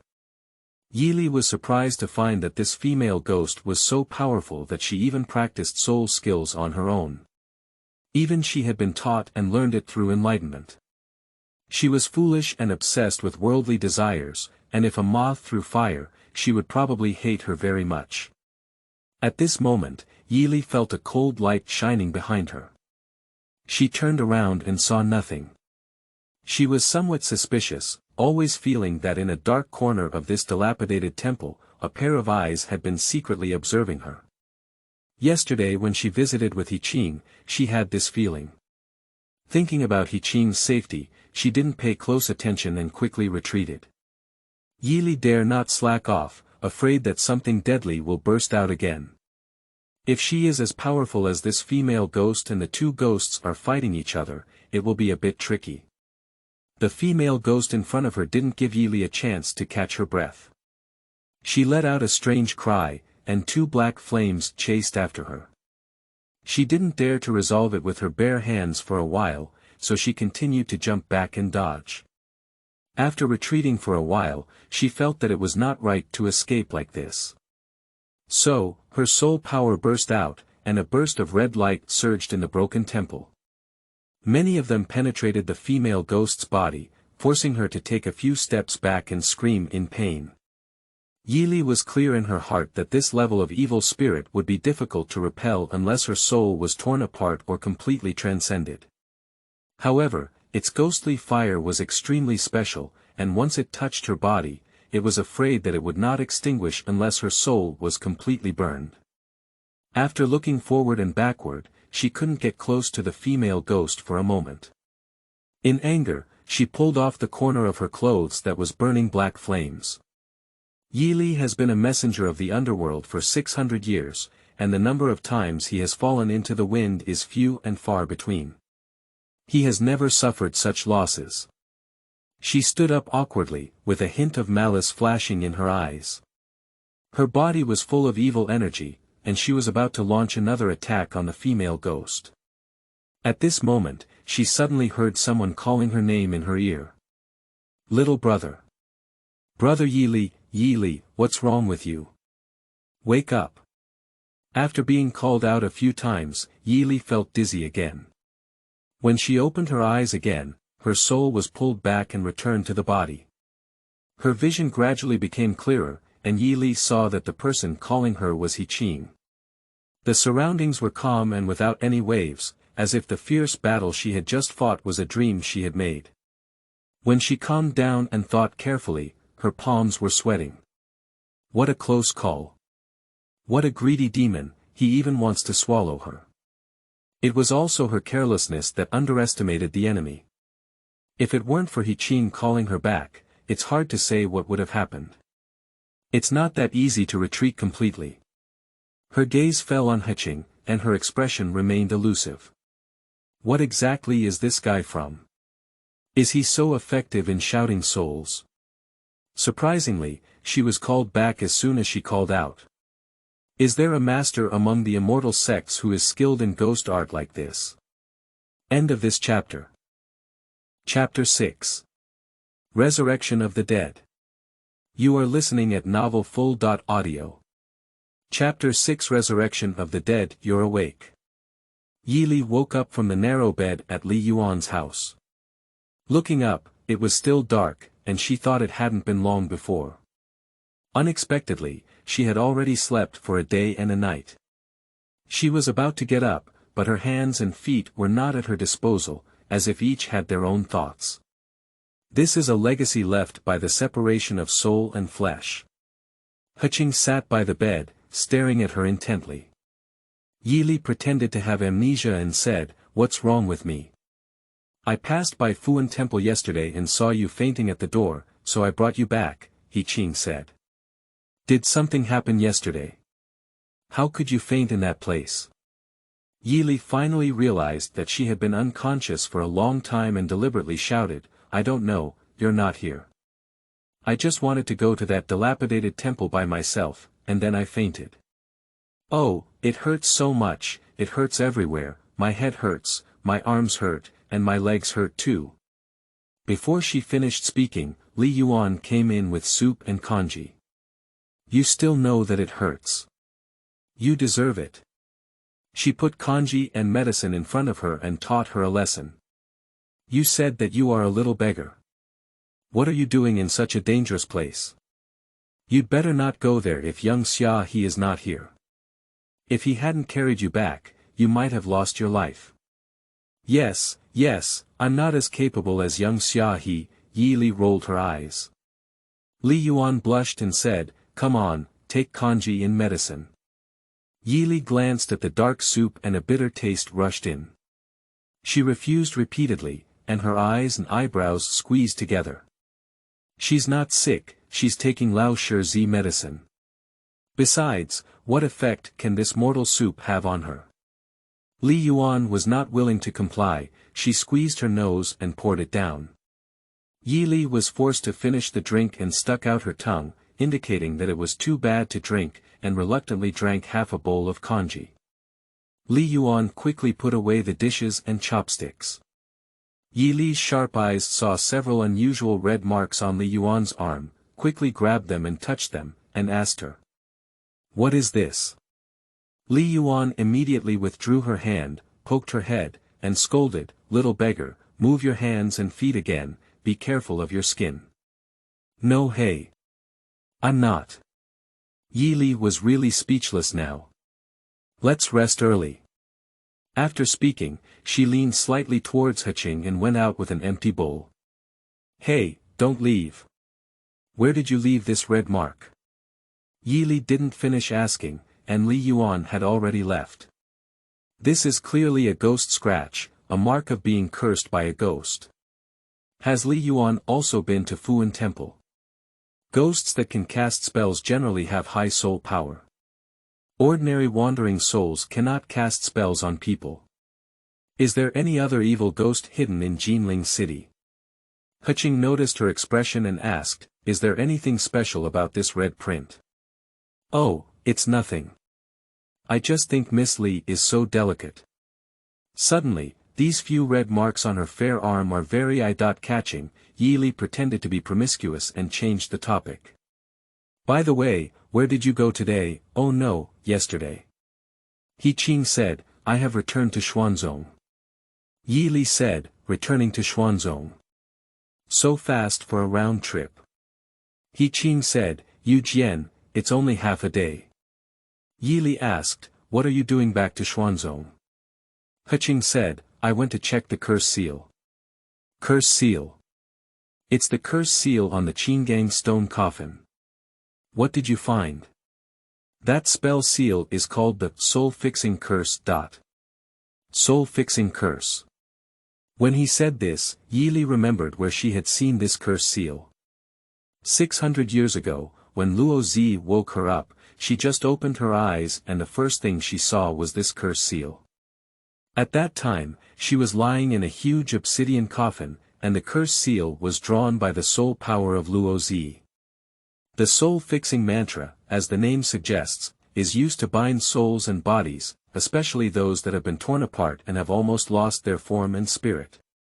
The soul-fixing curse is one of the components of soul summoning techniques. After all, if the summoned spirit cannot condense into a complete soul, the soul summoning cannot be considered successful. However, if the soul is shattered too thoroughly, the soul-fixing curse is needed as a supplement in order to cast the spell. With the power of the Ghost King, as long as this soul is still in the cycle of the 6 realms, summoning a soul is not a problem. However, if ordinary people want to summon a soul, they may have to rely on human blood to attract the soul. No wonder even if the bloody aura in the broken temple has been wiped away, it is still so strong. Yi Li instantly thought of the people who had been drained of blood and died in the cremation room. Everything seems to make sense. Not only that, Heqing said, human blood has another use. What's the use of it? Reshape the physical body. What do you mean? He nodded and said, someone wants to resurrect Yang Renfang. Miss Liang. After pondering for a moment, the two of them spoke in unison. Yi Li sighed inwardly, that women in the world are really infatuated. Just such a scumbag, it's not an exaggeration to die hundreds of times. Surprisingly, someone still wants to resurrect him. She discussed with Heqing and decided to visit the residence of Liang Mansion in Jizhou tomorrow to meet with Miss Liang for a while. It was night, and Yi Li slept very restlessly, with nightmares recurring. He frequently dreamed of the terrifying face of the female ghost in the ruined temple, her whole body boiling hot, as if she was about to burn. Lying in the middle of the night, she finally woke up, sweating profusely, and her soul restless and restless. Yi Li speculated that she might have been burned by the female ghost's black fire, with some injuries not healed and the absorbed evil energy not refined. She glanced at Heqing lying beside her, not wanting to disturb him, but could only endure the torment of spiritual invasion. Do you want to go to Lord Jizhou's mansion? Li Yuan asked the next morning during dinner. Well, Heqing said, there may be clues. Li Yuan was very worried and said, the governor didn't just say to enter immediately. Are you trying to force yourself to break through? With a flick of her sleeve, Yi Li said nonchalantly, if you try to break through hard, then you can break through hard. It's not that you can't beat it. Don't talk nonsense, Li Yuan said. Don't be fooled by the fact that the magistrate is a local official. Jinling City is rich and prosperous, and it is already an important town in the 9 provinces.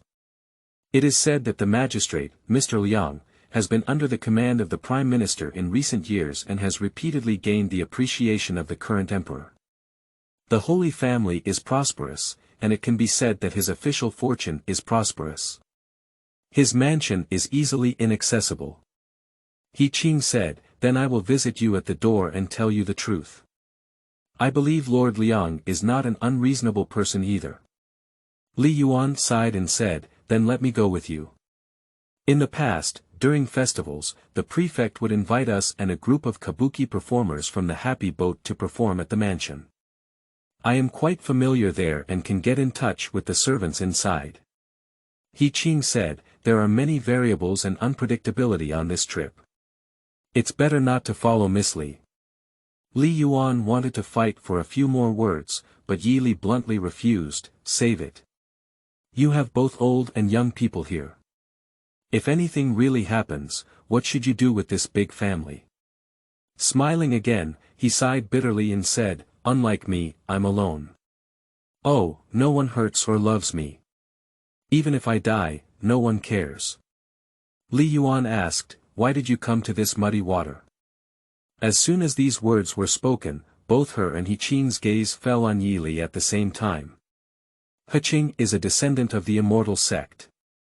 He heard that there was a calamity in Jinling and was ordered by his master to come and rescue him. It is understandable that the immortal sect has always taken it as their responsibility to subdue demons, save lives, and save all living beings. This is also a form of cultivation for them. As for Yi Li, where did it come from? Why would you intervene in this matter? It inevitably raises doubts. I was momentarily speechless at night, so I had to fish in troubled waters. I can't be a chivalrous heart, she raised an eyebrow and smiled, with a dark corner of her eye flying. She grabbed Li Yuan's shoulder and said, when I see injustice on the road, do I cherish fragrance and jade. Yi Li was so unscrupulous that Li Yuan's pretty face immediately turned red. This time, she didn't curse out loud, but shyly pushed her away. Her eyes glanced at Heqing a few times as if there was nothing more to say. Everyone had doubts about this, so let's not mention it for the time being. Yi Li and Heqing arrived at the state capital, and their appearances were too outstanding. One was dressed in a flowing white robe with a fairy-like demeanor, while the other was dressed in tattered clothes with a carefree demeanor. Unfortunately, they were still traveling together, and their journey was not straight and they looked strange. Therefore, as soon as they stepped onto the stairs, they were expelled by the government officials. A government official shouted, "Stop! Who are you? Do you know where this place is? Is it something you can enter?" Heqing arched his hand and said, "Your Excellency, if we want to investigate when we enter the mansion, it is related to the recent homicide case that occurred in the Fuan Temple in the west of the city." Investigating cases. The official sneered, "Who do you think you are? What qualifications do you have to come to the government office to investigate cases?" Heqing grew up in an immortal family since childhood and rarely entered the world. He was somewhat ignorant of human relationships and thought that everyone was reasonable. When he saw an official blocking him, he foolishly emphasized, "This matter is really important. Life is of paramount importance. If it is not convenient, please let us meet with the magistrate and explain the reason." Walk and walk, another official approached and picked up the guy to drive them away. "Where are the Taoists and stinky beggars from? If they come again, I'll have to fight." Yi Li muttered to himself, "Let Heqing climb over the wall and enter." He insisted on walking through the main gate and said that he should be dignified and not exceed the rules. The people in the immortal sect are really pedantic and do not know how to be flexible. On that side, Heqing still spoke kindly and said, "Two officials, this matter is related to Miss Liang in your mansion. Please let us have a conversation inside. If the governor doesn't have time, you can also ask Miss Liang to come out and meet." The faces of the two officials changed, and they looked at each other. One of them looked up and down at Heqing, and saw that he was dressed in a flowing white robe and handsome. They began to speculate about his identity for no reason. Who would wear a white robe and pretend to be white and impermanent during the Yulan festival? What's the use of being good-looking? Perhaps it's not a brain problem. Do you want to see Miss Liang? Miss Liang from the Liang mansion died 6 years ago. People in Jinling City know that there is no other Miss Liang. If you want to visit her, go visit her in the underworld. Yi Li keenly felt something suspicious, and before she could speak, a familiar headache and dizziness hit her. She shook her head, trying to wake herself up, but only felt her feet floating and she could stumble inexplicably even when standing still. She quickly squatted down and retched for a while. Yesterday, her soul had been separated from her physical body for too long, and coupled with this body not being immersed in the water of the underworld for a long time, it was even worse. She had been away from the underworld for 3 days, and the gradually decaying skin would slowly erode her soul. There was not much time left for Yi Li, and she could clearly feel the spiritual restlessness inside her becoming more and more intense. She also became manic, as if there was a fierce beast living in her body that could explode at any time. She didn't notice that her expression was abnormal at this moment, so gloomy and terrifying. She walked up to the official without saying a word. One official noticed her, and a hint of fear flashed in his eyes. In the next moment, Yi Li's eyes flickered and he used his soul-capturing technique. The official, who had been imposing just now, immediately stood still. Before Heqing could figure out what had happened, Yi Li grabbed his hand and urged, "Let's go." The two of them rushed into the government office as if there was no one around. The Liang mansion is very large, and there are countless wing rooms. In the garden, there are luxuriant trees, exotic flowers and plants, fragrant fragrance, exquisite waterside pavilions, carved beams and painted rafters in tile-roofed houses, and many private houses, including royal families and nobles. Compared with this place, the general mansion is on a par with this one, which shows its magnificent style. After walking with Heqing for a while, she fainted in the garden and coincidentally met a servant from the mansion. "What are you looking for?" The servants of Liang mansion were very vigilant when they saw a stranger. Yili turned around and in no time, these servants were controlled by her soul-capturing technique. Heqing on the side seemed to notice the change in Yili's temperament. Her eyes became increasingly cold, often emitting eerie light, and she rushed forward faster and faster. Even if he used his internal strength and lightness skills, he could hardly keep up with her. Heqing pursued closely and arrived at the flowing water in the mansion. There was only a very narrow path between the flowing water and the house, but unfortunately, he even ran into a group of soldiers. Yili pondered for a moment, and it seemed that her soul-capturing technique could not control so many people at the same time. Knowing that she couldn't avoid it this time, she coldly glanced at these soldiers, with a crimson glow in her eyes. Heqing saw that the situation was not right, so he quickly quickened his pace and shouted at her, "Yili, don't be reckless."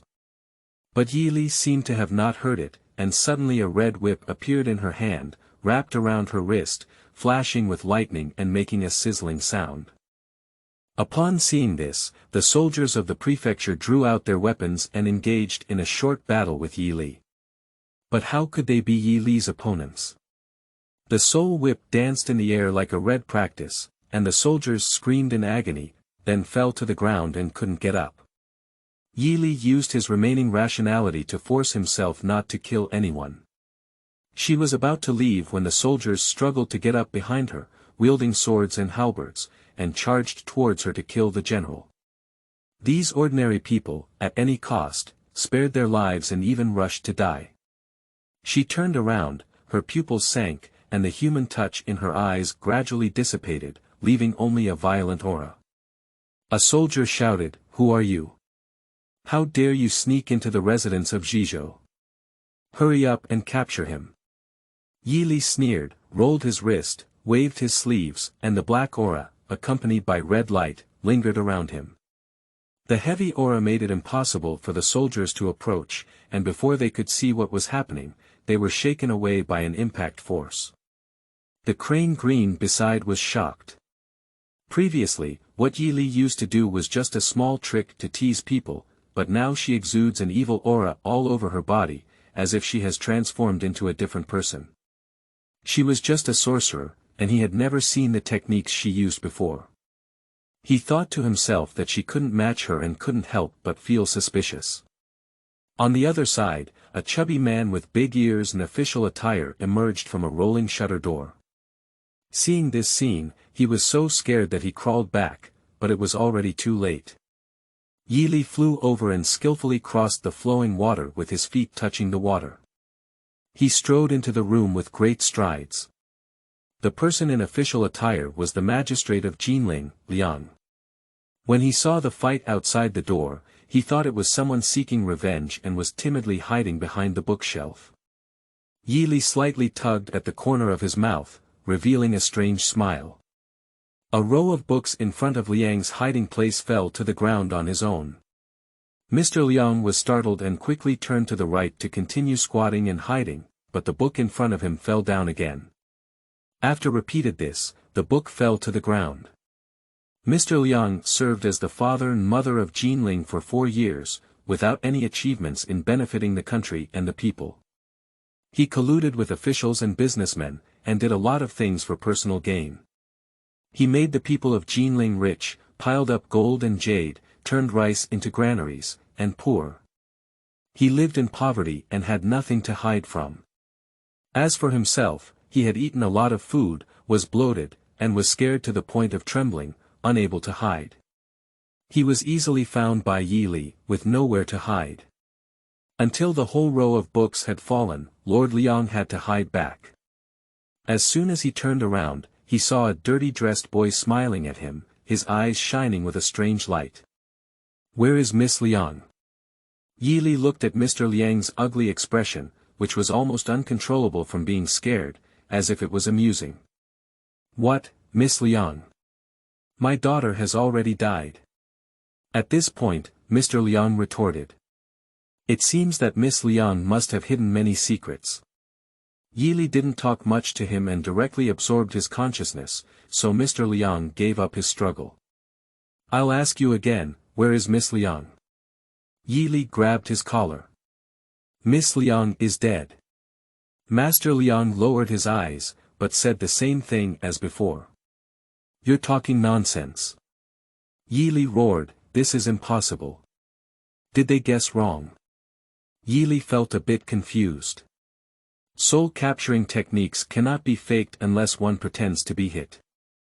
But Lord Liang appears to be an ordinary mortal with no cultivation or any special features, making it impossible to break her soul-capturing technique.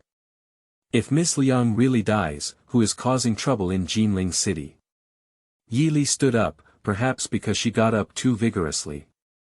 She felt a sense of emptiness, her eyes turned black, and she only felt that the sky and earth were spinning and her footsteps were floating. Fortunately, Heqing caught her from behind. "I just used too much soul power, and Yi Li can't hold on anymore. Are you okay?" Heqing was a little anxious. Yi Li's face turned pale and he said, "It's okay." At this moment, a crisp laughter of a child suddenly came to her ear. When the first sound of laughter was heard, Yi Li thought it was due to her weak body and inability to sustain herself, and she had an illusion. Then, laughter kept coming in, bright and beautiful, with each sound becoming clearer and clearer. Yi Li asked Heqing, "Have you heard the child's laughter?" "Children's laughter?" Heqing shook his head. "Are you saying there are children in the mansion?" "No, it's not." Yi Li shook her head and looked serious. She could hear it, but Heqing couldn't hear it. "That's not the laughter of an ordinary child, at least not from a living person." The laughter seemed to intentionally attract Yi Li. When she heard the sound, her eyes became blurred and erratic. With the guidance of the laughter, the two of them arrived at a remote secret door on the back wall of the courtyard. The secret door was hidden among withered branches and thorns. If they didn't come specifically, they were afraid that the people living in the mansion wouldn't notice it coming and going. Yi Li returned to normal, waved his hand across the air, and the door opened with a loud bang. This secluded courtyard is just a wall away from the Liang mansion, but the scenery is vastly different. The courtyard is desolate, overgrown with weeds, mottled with vermilion walls, old and disrepair wooden windows, shaky eaves, and dust flying. Everything has an indescribable sense of solemnity. Moreover, even though it is noon, the backyard cannot receive any sunlight, making it even more gloomy. Standing outside the wing room, looking inside through the window, it is also pitch black, not like there are signs of living people living inside. But unfortunately, the child's laughter came from inside the room. Without even thinking, Yi Li was about to enter the door. Heqing grabbed her and took 2 steps to get in front of her, carefully pushing the door open with a sword handle. The door made a piercing, squeak sound. They sneaked in lightly, and the room was so dark that they couldn't see anything. It wasn't until Yi Li lit an open flame talisman that they could see the furnishings inside. She and Heqing were both surprised. "I saw ghost symbols painted all over the walls on all 4 sides, using unknown blood or blood-colored paint. There was a shrine in the hall, and the old candle oil in front of the shrine condensed together to form a small mountain. Inside the shrine, there was a statue of a person with a face and a beast body. Behind the statue, there were dragons and snakes with their heads and tails interlocked. On both sides, there were soul-summoning flags, with copper bells hanging on the flags and black cloth hanging everywhere on the beams. The black cloth was filled with spells painted in white ink. Because the surroundings were too dark, the area where the open flame talisman could shine was limited, so I didn't know how big the room was, so I had to continue walking inside. Not to mention the shadows, not even ghosts were seen.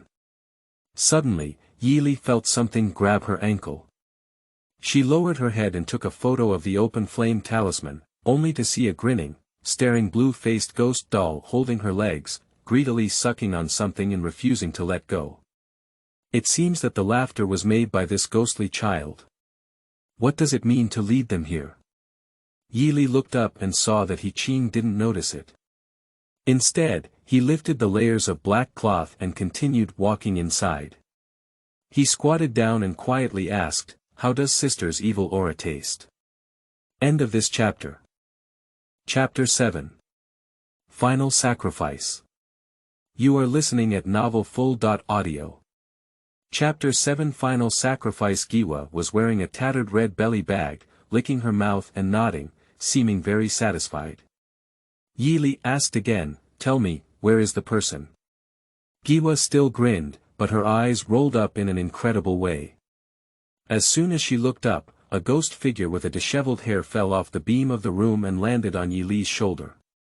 Without saying a word, she tightly grasped her throat with her right arm and stabbed her with a cone-shaped object in her left hand.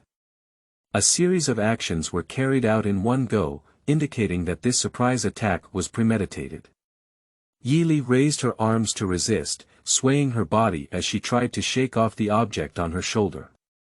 However, the object was very agile and lightweight, as if it had no weight, but with great strength, it couldn't be shaken off no matter how hard it was thrown. At first, Yili was not sure if it was a person or a ghost who attacked her, until Heqing heard the commotion and came to rescue her. He raised his sword and swung it towards the object coiled on her back, but was dodged by it and only pierced a little skin. Then he jumped up and slapped the object to the ground with one palm.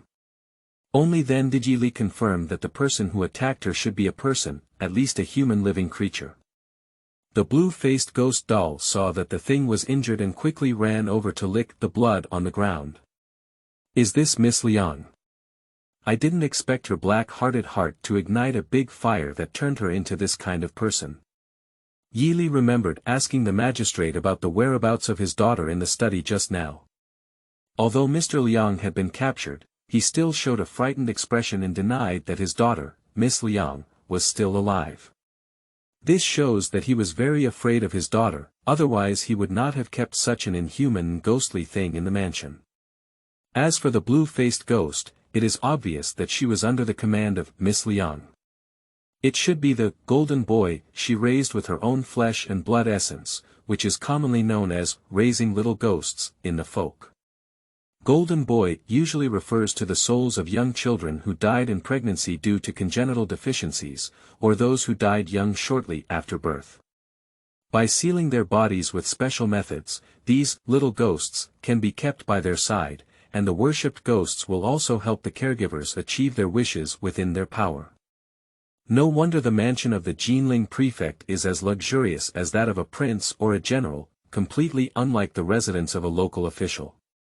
No wonder Li Yuan said that in recent years, Master Liang has had good official luck and abundant wealth, and even became a popular figure under the Prime Minister. It is probably because of this golden boy that Master Liang, although afraid, still cannot resist his greedy nature and has to hide his daughter. However, raising a golden boy carries great risks and may lead to backlash, resulting in a disastrous outcome. Finally we met. Yili looked at the woman lying on the ground with a smile on her face, Miss Liang. The resurrection of the dead, just an ordinary person, it's really amazing. The people on the ground looked at her through the cracks in her hair, and her expression was somewhat similar to that of the evil spirits in the ruined temple. Are you the one who killed the people in the crematorium? Perhaps only the young lady of the governor has the ability to kill and burn the bodies. She knows no gods or ghosts, and even specifically targets those homeless people who are ignored. It's the yamen that your father bought, and those pyrotechnic workers burn people without asking questions, right? Yili pinched her chin and said sternly. Miss Liang did not answer, only let out some terrifying low growls for no reason. Yi Li stood up and said, "Okay, if you don't tell me, let me guess. The old man in Fuan Temple who had his stomach cut open was the first person you killed. At that time, you had no experience and only knew that the evil refining formation wanted to kill and release blood, so the methods were extremely cruel. Moreover, you didn't handle the body properly, probably because you didn't know how to deal with it. That's why the old man died tragically.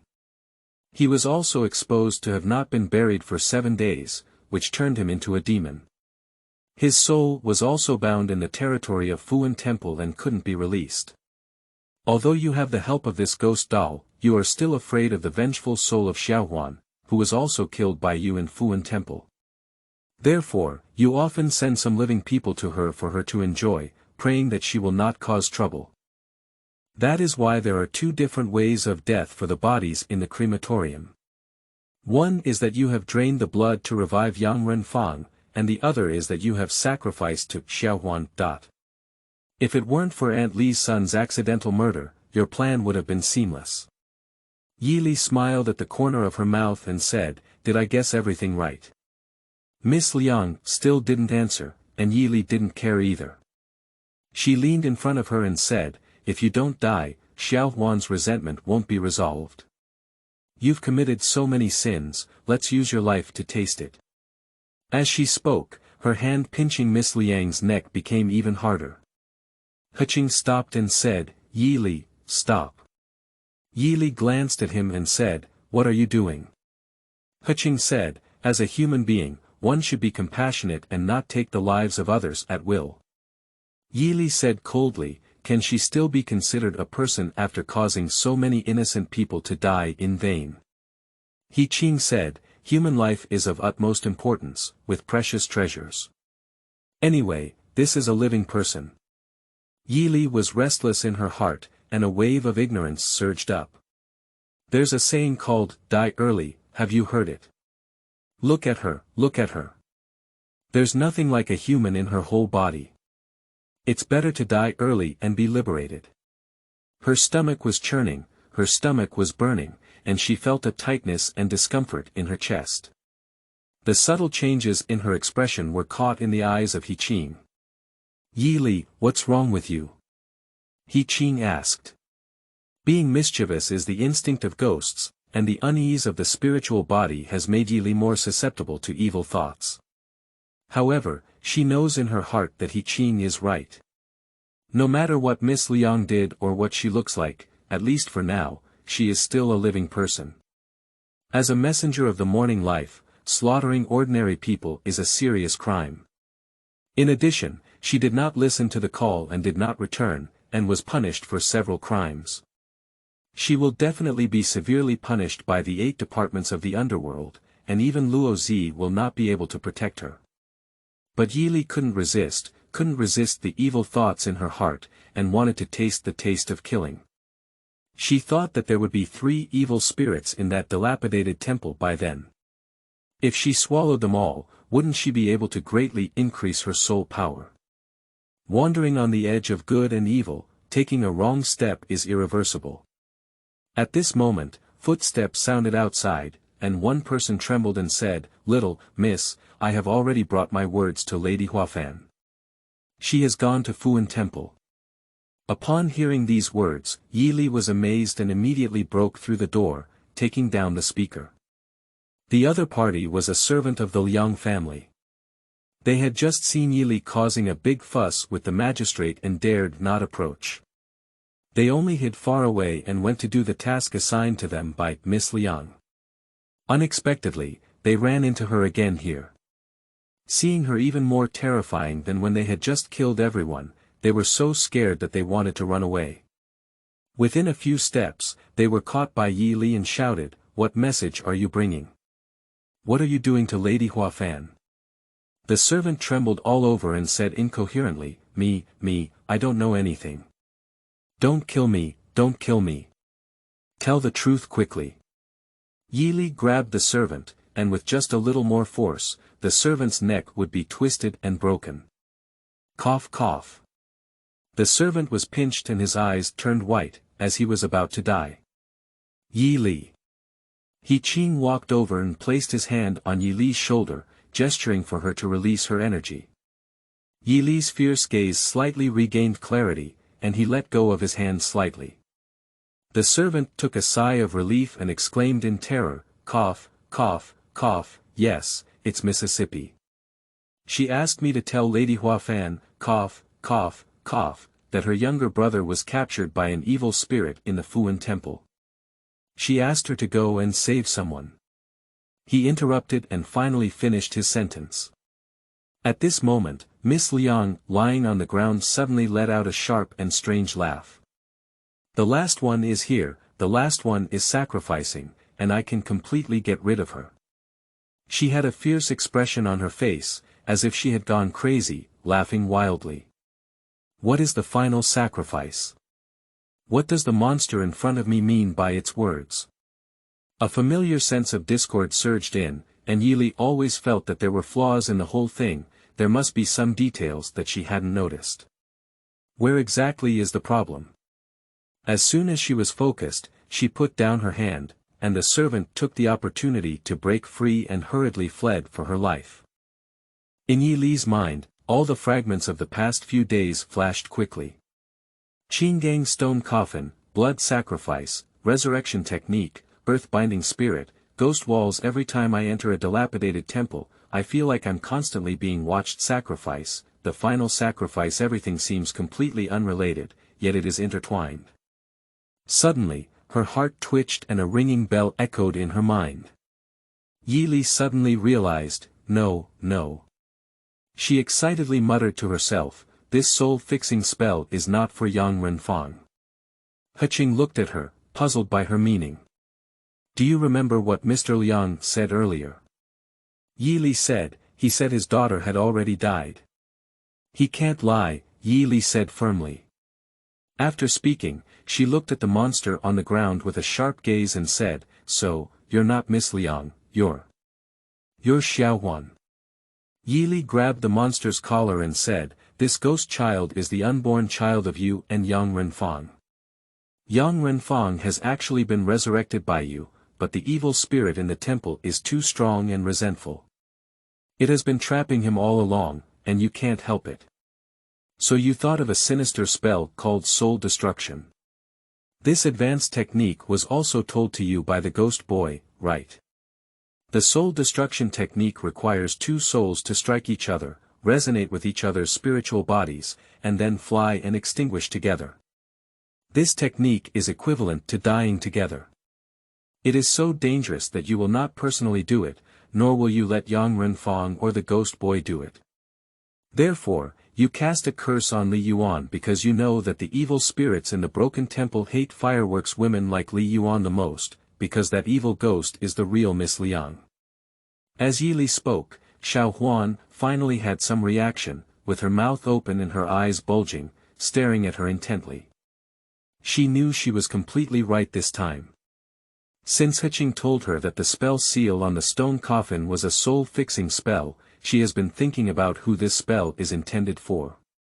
She had personally received the soul-fixing curse, so her thoughts were somewhat limited, thinking that it was set by someone who wanted to resurrect Yang Renfang, just like how Luo Zi saved her in the past.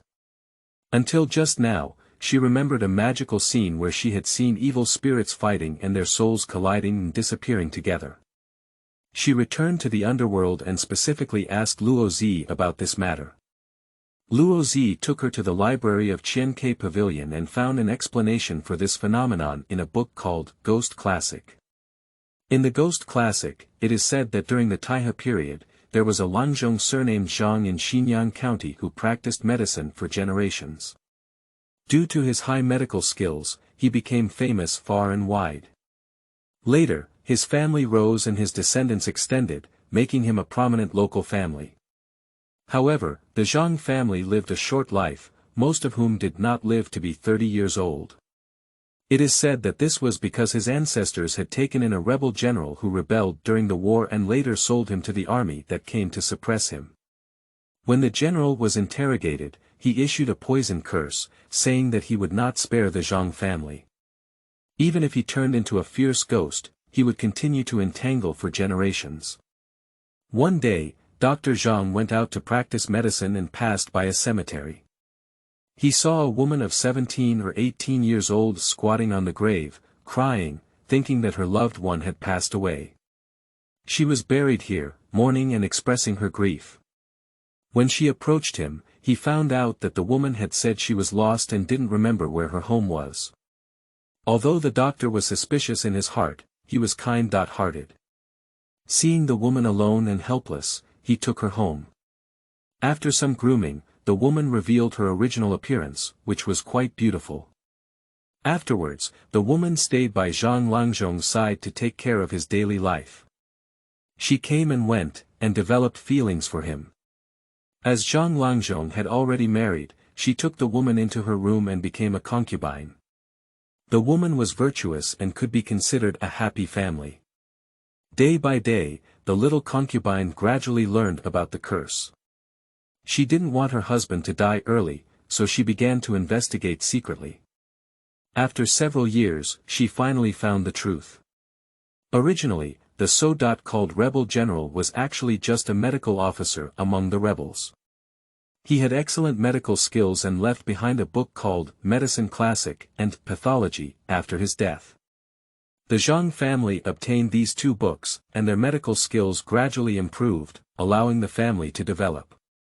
At first, the woman thought it was the resentment of the medical officer attached to the book that allowed the poison curse to be applied to the Zhang family for generations. After repeated examination, it was confirmed that the book was correct. Later, it was found that the ancestors of the Zhang family used an iron medicine to crush the medical officer and handed him over to the officer who suppressed the rebels. After the medical officer's death, the Zhang family has been using the soul-suppressing shrine to worship him. This medicine mill, who knows it can't be suppressed at all. After a few more years, Dr. Zhang stood still and his health was deteriorating. As the curse was about to be fulfilled, the little concubine felt that she couldn't wait any longer. She used a trick to drive the soul of the medical officer out of the iron medicine mill. Only then did the doctor and the Zhang family know that the little concubine was a lonely ghost wandering in the cemetery.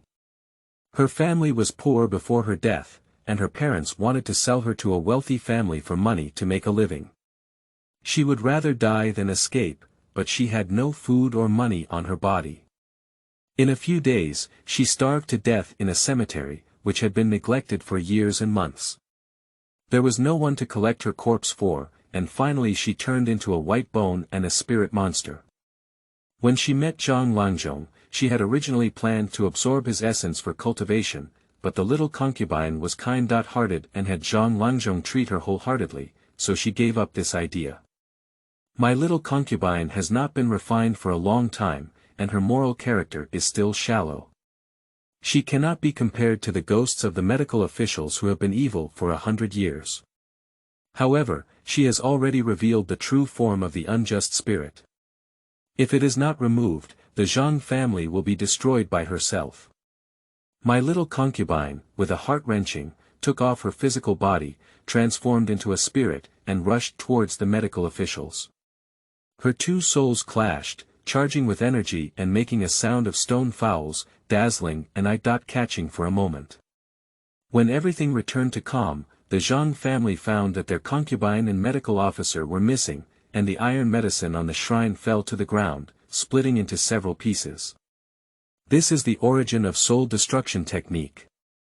The book says that when using soul destruction technique, as long as there is a strong enough determination, there is a huge difference in strength between the two sides, and even an egg can strike a stone. But Li Yuan is a big living person. A big living person cannot use soul destruction techniques. Could it be that Xiaohuan tricked Li Yuan into going to Fuan Temple in order to use Miss Liang's hand to kill her?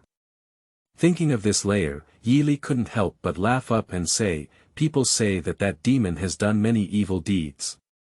Compared to you, a mortal, I think it's just a sight of nothing."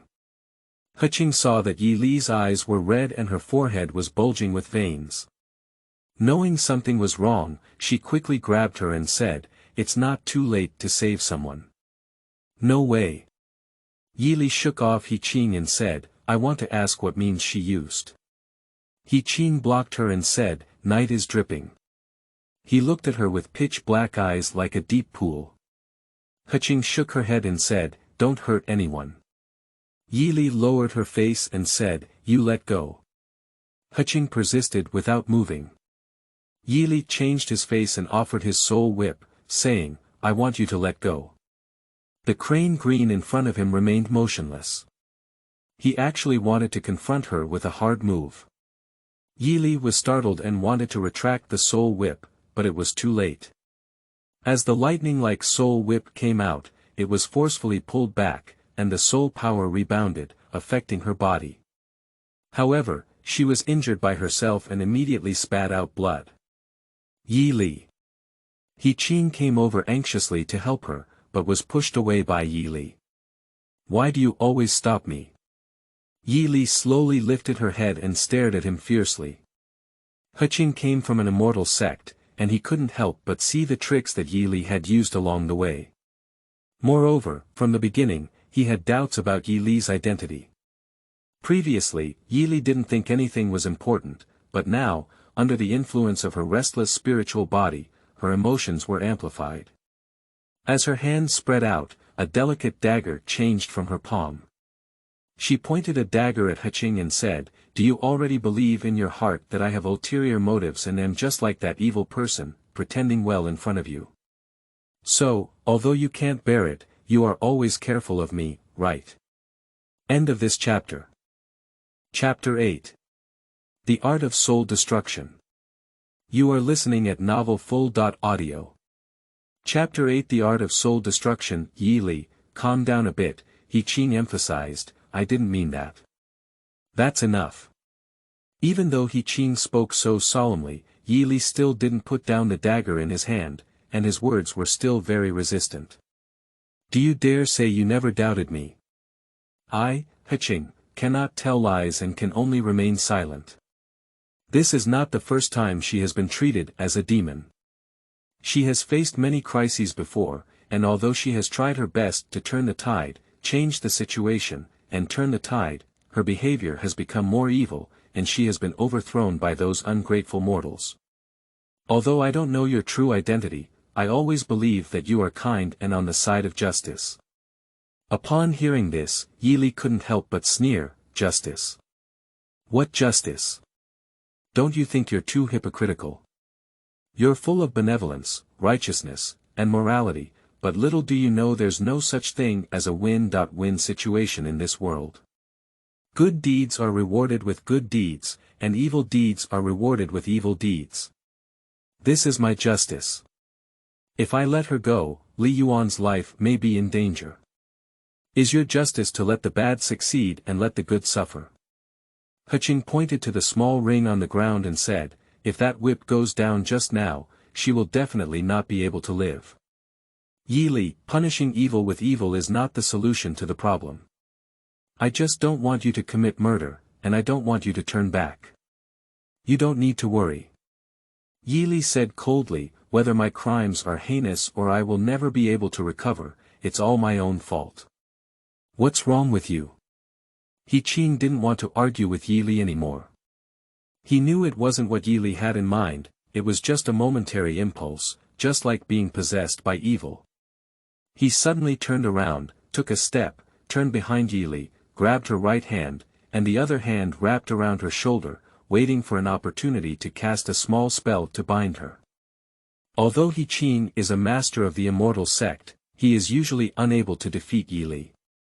However, Yili was injured and suddenly attacked by Heqing. He hugged him tightly from behind and couldn't break free for a moment. He was so anxious that he jumped and shouted at Xiao Huan, "What spell did you cast on Li Yuan? How do you want to activate the soul destruction technique array? You say it, you say it." Before Xiao Huan could answer, Yili couldn't move and was forcibly taken away from the magistrate by Heqing. After a while, she broke through the ban on her body and angrily pushed him away. "Let's go quickly," Heqing said in a pleading tone. "If it's a moment later, Miss Li Yuan's life will really be in danger." His eyes were incredibly sincere, making it impossible to refuse. If Yili said anything else, it would seem like she was causing trouble and disregarding the overall situation. She sighed and rushed to the Fuan temple with Heqing. When they arrived at the temple, Heqing dropped 2 drops of tears into his eyes. The scene in front of her immediately changed, and just now it was just an ordinary dilapidated temple. In an instant it was shrouded in black mist, and the evil energy surged to the sky. The 2 of them broke through the door and rushed into the temple. The scene that caught their eyes was that the evil ghost transformed by Miss Liang's unjust soul was gripping Li Yuan's neck and lifting her into mid-air, with Li Yuan's life hanging on the line. Not good. Yili just shouted as a white shadow flashed past him. Heqing raised his sword and stabbed the evil ghost. The demon was only provoked by Heqing's sword, and then let out a fierce roar before dissipating. Li Yuan fell to the ground and fainted. But the matter is far from over. Sure enough, not long after, the scattered evil ghost returned to its original state. It was extremely fast, appearing and disappearing, often leaving only a silhouette in the air, which was difficult to deal with. Although Heqing's sword could scatter the enemy soul, it could not eliminate it after all. With more attempts, the evil ghost gradually figured out its tricks and no longer feared it. In an instant, the evil ghost bent its body and charged towards them in a crawling posture. Before they could react, it appeared in front of them. The evil ghost curled up in a ball and rolled in the air a few times, surrounded by fragments of cloth from all directions. Unexpectedly, it struck from east to west, and Heqing and Yili teamed up without any benefit. Not long after, Miss Liang's ghost disappeared from the air again. Heqing and Yili leaned back against each other, fully alert, holding their breath, waiting for the appearance of the evil ghost. Yili said, "I seem to know Xiaohuan's plan." Heqing. What? Before Yili could answer, a dark wind suddenly blew out all the candles in the temple, and then a dark shadow flashed on the top of the Visakya Mani Hall. The black fire started from an unknown source, raging and enveloping them. Yili instructed, "Be careful not to touch her ghostly fire." She had previously expended too much soul power, and her body was also injured. She couldn't help but slow down and could only barely resist the evil spirit's attack. The crimson soul power condensed on her fingertips flashed a few times before disappearing, panting heavily and struggling to squat down. Heqing stood in front of her, with a cold jade sword shining like silver and a sword energy that seemed to have purifying power, capable of splitting invisible evil energy. Although the sword moves were not fancy, they all hit the nail on the head. The evil ghost figure appeared behind him in a flash, reaching out to touch him, only to be discovered by him. He swung his sword and counterattacked, and the evil ghost dodged. Heqing used his lightness skills to fly after him. Although the evil ghost was not afraid of his sword, he did not want to touch the sword energy and was repeatedly scattered.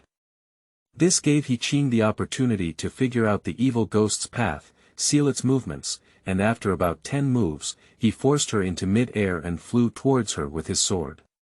Wherever the sword edge went, the Yin Sha energy was torn open by him. Yili knew that although Heqing had a slight advantage now, he could not harm the root of the evil spirit in the end. It was definitely not a solution to continue fighting like this. She was extremely anxious, but couldn't come up with a way to break the situation. Li Yuan lay behind Yili, gasping for breath. Her soul had been mostly consumed by Miss Liang, and her breath was getting weaker and weaker. Yili saw the ghost scratch on her arm again, let go of her thoughts, and gradually calmed down. She suddenly thought of something. In fact, ghosts leave ghost scratches on ordinary people, not to curse them, but to mark them. For example, when the local government pardons the crime on Zhongyuan festival, when the gate of ghosts opens, some fish in troubled waters, and the little ghosts with evil intentions will come out to find a double. Those little ghosts have already set a goal, and left traces on the person. When it is best to start, they will occupy the nest of a dove and seize the mortal's body. Yili has also dealt with many such cases, knowing that ghosts search for targets based on the special aura on their imprints.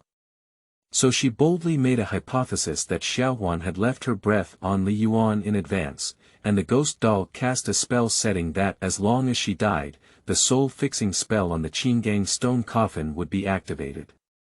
And Xiaohuan has always sacrificed her soul to Miss Liang, and this time she is no exception. As long as Miss Liang consumes Li Yuan's soul, she will carry Xiaohuan's soul energy. The old man who has not yet appeared today was killed by Xiaohuan. He perceives the enemy's breath and will definitely attack Miss Liang's soul. Although his evil energy is far less than the latter, soul annihilation is not about the level of soul power. When Miss Liang is nailed to the stone coffin and cannot move, no matter how powerful it is, the two souls will inevitably clash and disappear together. Not far away, on the top of the treasure hall, there were swords and shadows. Heqing and the fierce ghost were engaged in a fierce battle. Miss Liang shouted loudly, and her evil energy burst out. The weaker Li Yuan beside her, the stronger she became. Yi Li hurriedly shouted, "Heqing, Li Yuan is almost dead. We can't let her die."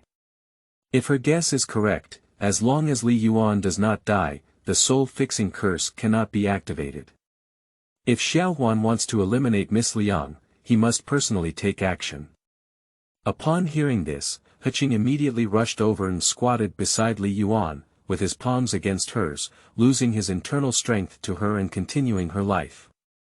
Although the evil ghost did not immediately pursue her, Yi Li knew that she must be lurking in the dark, waiting for the opportunity to move. However, Heqing's rescue was not over yet, and she could only resist for a while. The surrounding ground shook slightly, and in a few places it even began to sink, causing the air pressure to sink and some gravel to float. Here we go. I don't know if talismans are useful for dealing with evil spirits at this level. I can't handle so much anymore. Just hold on for as long as you can. Yi Li dragged her injured body, bit her fingers, and used blood as ink to draw talismans. She rushed towards the evil ghost, trying her best to dodge in front of him, with the first one stuck to her forehead. The evil ghost clearly didn't expect her to suddenly attack, and her movements noticeably stopped for a moment. Yi Li thought it was a spell that was working, and her figure flashed. She appeared on both sides and behind the evil ghost, sticking a seal on her hand and about to activate the formation. However, when the evil ghost let out a long roar, a blazing black fire ignited on her body. Soon, the seal on her body was burned to ashes, scattered in the air, and appeared above Yi Li in an instant. Her nails were black and long, and her hands were gripped, piercing straight into Yi Li's heavenly spirit cover. Yi Li. Heqing saw that she was in danger and quickly flew to save her, trying to lure the evil spirit away from her. Li Yuan, who had just regained some blood, twitched and her face turned gray again. The cold jade sword and claws were in sharp opposition. At this point in the melee, Xiaohuan and her ghost doll had just arrived late. Originally, she had the idea of praying mantis catching cicadas and yellow sparrows behind her. But Xiaohuan waited too long and couldn't bear it anymore. Seeing Miss Liang and them both losing in the battle, she finally couldn't help but take action on her own.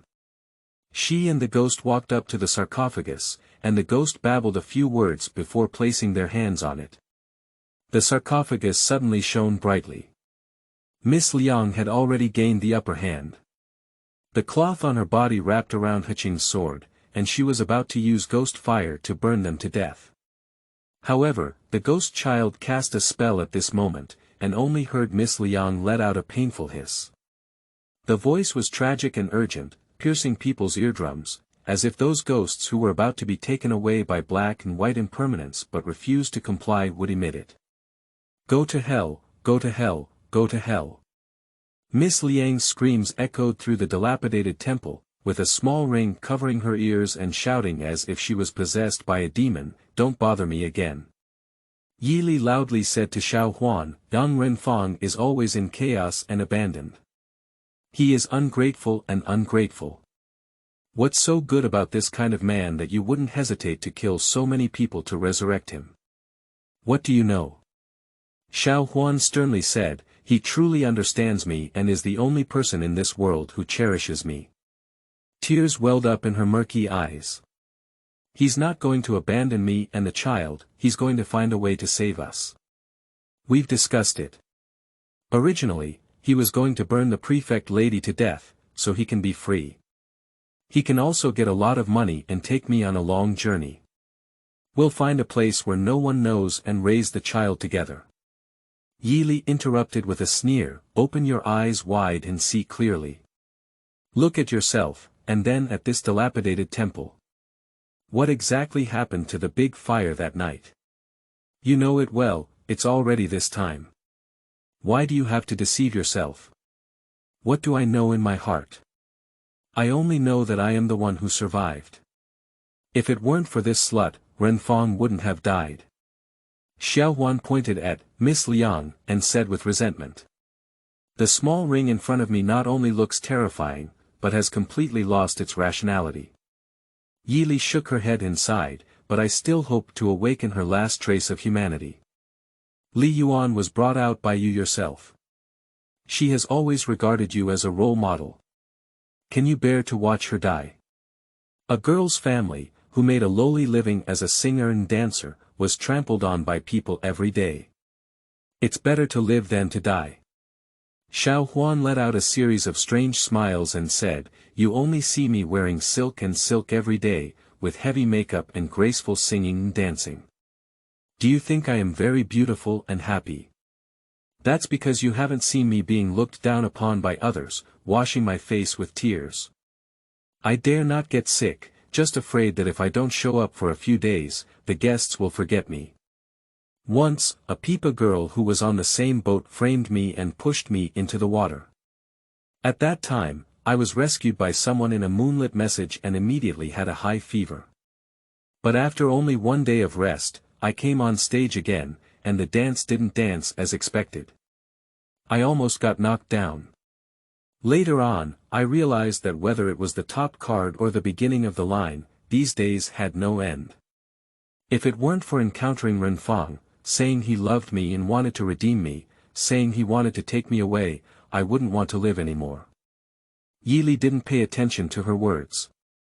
There are too many unfortunate people in the world, and this is not a reason for evil. She sneered, Xiao Huan, do you still want to live like this? Do you remember how you were born to be human? What qualifications do you have to say about me? Xiao Huan pointed to the ghostly child beside him and said, what exactly are you? You know in your heart that this child has already told me everything. It's you who doesn't belong here. It's you. Since you have resurrected young Renfang, why do you continue to kill? Yi Li changed his face and secretly turned a dagger, ready to take her life at any time when she exposed his identity. At this moment, her face was adorned with color, blood oozing from the corners of her mouth, and her expression became even more gloomy and rebellious. He can't do without human blood, can't he? Are you sure you're resurrected, really alone? Just as Yi Li finished speaking, a figure walked out of the temple, with chains wrapped around his feet and stiff movements. His dirty grass shoes rubbed against the mud and gravel, as if his body was very heavy. His eyes were dull, his face colorless, and he looked like a living dead person. As soon as the living dead walked out, dragging and swaying, Miss Liang, who was still struggling with the soul-fixing curse, saw him and her roar sounded even more painful. Xiao Huan, who had been curled up on the ground, suddenly straightened up and looked at him with tears in her eyes. Renfang. Xiao Huan was filled with sadness and excitement, his voice trembling slightly. Young Renfang stopped and his absent-minded eyes swept over her, as if looking at her or elsewhere. He let out a deep gasp in his mouth and continued to walk slowly towards her. Xiao Huan's face was filled with tears and she eagerly called out, Renfang. She reached out to touch his face. At this moment, something unexpected happened. Young Renfang suddenly reached out and stabbed Xiao Huan, his flesh and blood piercing through her chest, and his 5 fingers piercing through her back. The scene was extremely terrifying. The devils let out a strange cry and rushed towards them, their faces twisted and their veins bulging. They looked both sad and angry, but did not come forward to attack the living dead. Renfang. Xiao Huan spat out a mouthful of blood, originally standing straight. After a moment, he finally couldn't hold on and knelt down on the ground, with tears in his eyes filled with resentment. It's me. I'm Xiao Huan. Don't you recognize me? Young Renfang certainly did not recognize her, he only recognized the murderer who set fire to him. No one expected such a thing to happen. Yi Li was stunned for a moment, made a decisive decision, and used the last bit of soul power left. With a flash of his body, he appeared next to Miss Liang, and grabbed her with his back hand. Miss Liang was now controlled by the soul-fixing curse, struggling and unable to compete with Yi Li anymore. He saw the black energy on Miss Liang slowly transfer to Yi Li's body. When the evil energy dissipated, Yi Li quickly pushed the evil spirit to the Qingang stone coffin and nailed it firmly. The dark red spell imprint on the stone coffin emits light, and the soul destruction technique is immediately activated. At this moment, Xiao Huan, who was seriously injured, happened to be out of breath. It was too late, but it was too fast. The old man who was hiding in the dark seized the opportunity and suddenly appeared. He grabbed onto Xiao Huan's soul, which had just escaped from his physical body, and dragged it all the way towards the stone coffin. The three souls collided, emitting a huge impact force. The white light exploded, very dazzling, and the eyes could not see. When the light slightly dimmed, they found that the ghosts of Xiao Huan, Miss Liang, and the old man had all disappeared. And the soul of Li Yuan, who was consumed by Miss Liang, returned to her. After a while, she opened her eyes in a secluded manner. "Fa, what happened?" Li Yuan covered her head and asked. Everything happened so suddenly that even Heqing and Yi Li couldn't see it too vividly. They exchanged glances with each other, one holding a talisman and the other wielding a sword, flying towards the devils and Yang Renfang respectively. Bound. Yi Li placed a spell on the head of the ghost doll and shouted. Heqing swung his sword and beheaded Yang Renfang. Li Yuan was so scared that she fainted when she saw the fallen head. After finishing the task, Heqing and Yeli escorted Li Yuan home. She was shocked and slept for a day and a night before waking up. Afterwards, they briefly explained the process and omitted some of the most terrifying parts. Since her younger brother died innocently, Li Yuan couldn't understand why their family had been haunted by evil spirits. Now, hearing the truth, she couldn't help but sigh. At this point, everything can be considered as coming to an end. When Li Yuan was almost done, one evening their family prepared a table of good dishes and rice to express their gratitude to Yi Li and Heqing. They were deeply grateful, and during the banquet, Aunt Li was extremely grateful, saying, "If it weren't for the help of the two great heroes, my son would have died inexplicably like this, and our family wouldn't know how many more disasters we would have suffered." Yi Li smiled and waved his hand. "I'm not a great hero. I'm just a little beggar. I'll have to be taken in for a few days, and I'll be spared from the hardships of sleeping outdoors. Speaking of which, I still want to thank you all." Li Yuan pouted and said, "What kind of beggar are you? What skills can beggars have? They are slippery tongues without proper form." Yes, Yi Li said with a smile, "No matter how glib I am, I fainted in front of the ruined temple that night, and my sister was not so nervous that she cooked medicine and congee for me. It can be seen that my sister still has me in her heart." Li Yuan blushed and spat, "Pooh. Look at me not hitting you." Yi Li quickly hid behind Aunt Li and deliberately shouted, "Oh my, little lady, you're ashamed to hit someone." End of this chapter. Chapter 9. Confrontation. You are listening at novelfull.audio. Chapter 9 Confrontation. Li Yuan's white eyes were slightly injured and she was so angry that she couldn't speak. Li Auntie tried to smooth things out and said, all right, stop making a fuss. Let's sit down and have a meal. She saw that Heqing didn't speak or move her chopsticks, and she remained indifferent as she watched Yi Li and Li Yuan joke and frolic. She sat there quietly, her eyes fixed on Yi Li, wondering what she was thinking. So she asked, "Why doesn't Young Xia eat?" She rubbed her hands awkwardly and said, "We don't have much good hospitality either. These are all specially prepared for both of you. If they are to your liking, let's eat more." Oh, Heqing finally regained his senses and raised his chopsticks. "I'm eating now." "Aunt Li, don't say that. It's already very abundant." At this moment, Aunt Li and Li Yuan exchanged a glance and suddenly knelt down together, saying, "Your kindness to our family for saving lives is indescribable and unforgettable." Yi Li just handed a piece of cake to her mouth when she choked on their actions and said, "This is good. Why did you kneel down again? It's not Chinese New Year. Why are you doing such a big gift?" Heqing quickly helped them up and said, "Everyone, please get up quickly." Yi Li smiled and said to Li Yuan, "The one who saved you is Young Xia He. I dare not take credit for it." Li Yuan's eyes sparkled as she turned towards Heqing and knelt down again. "Thank you, young hero He." Before she could kneel down, she was stopped by Heqing and said, "Miss Li, you don't need to be so polite.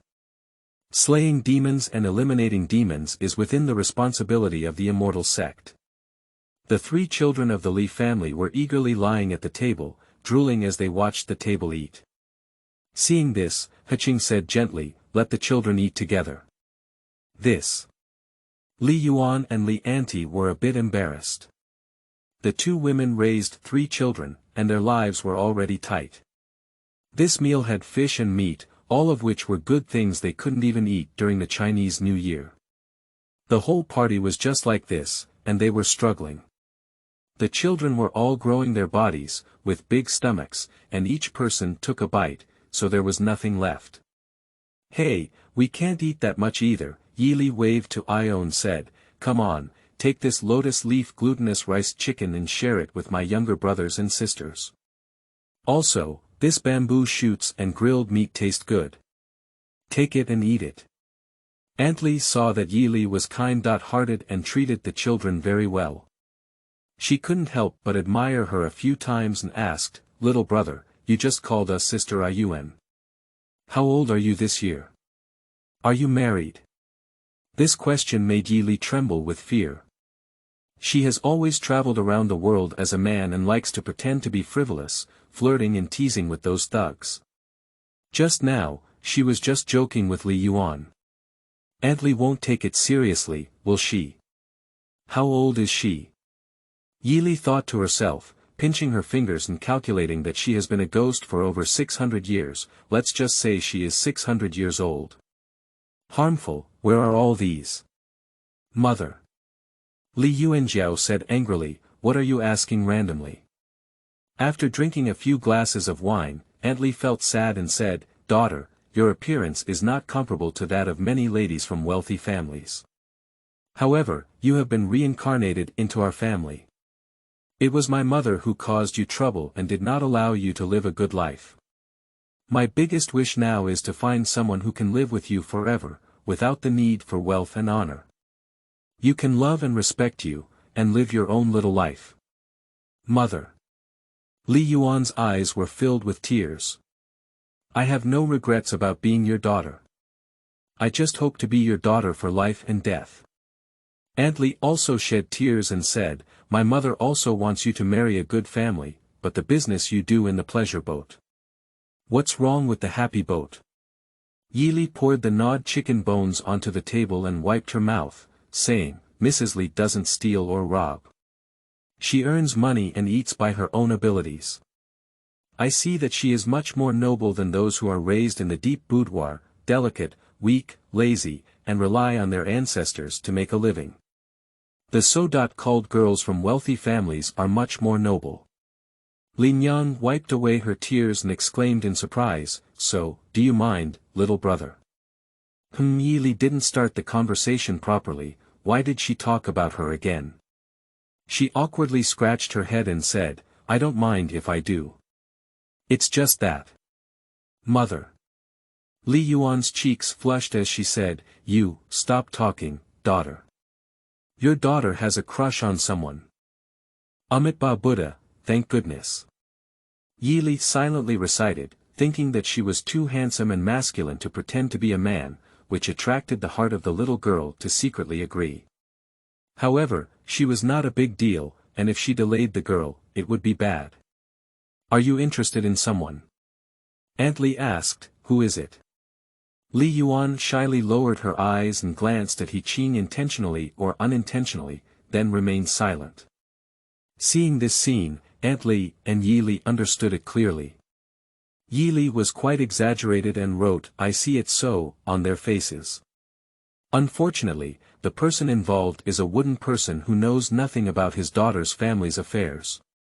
Yi Li is also not good at exposing it in person, so he has to temporarily expose it without discussing it. In the following days, Heqing and Yeli stayed in Jinling City for a period of time to handle the whole case thoroughly.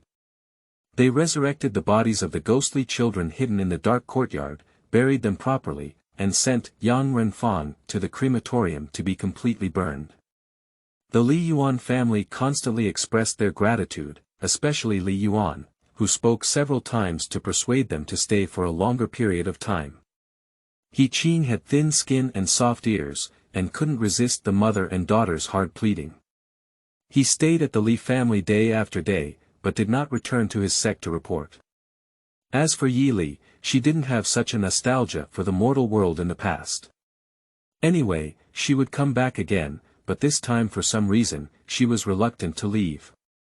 On the other hand, the discord between her and Heqing has not been completely resolved.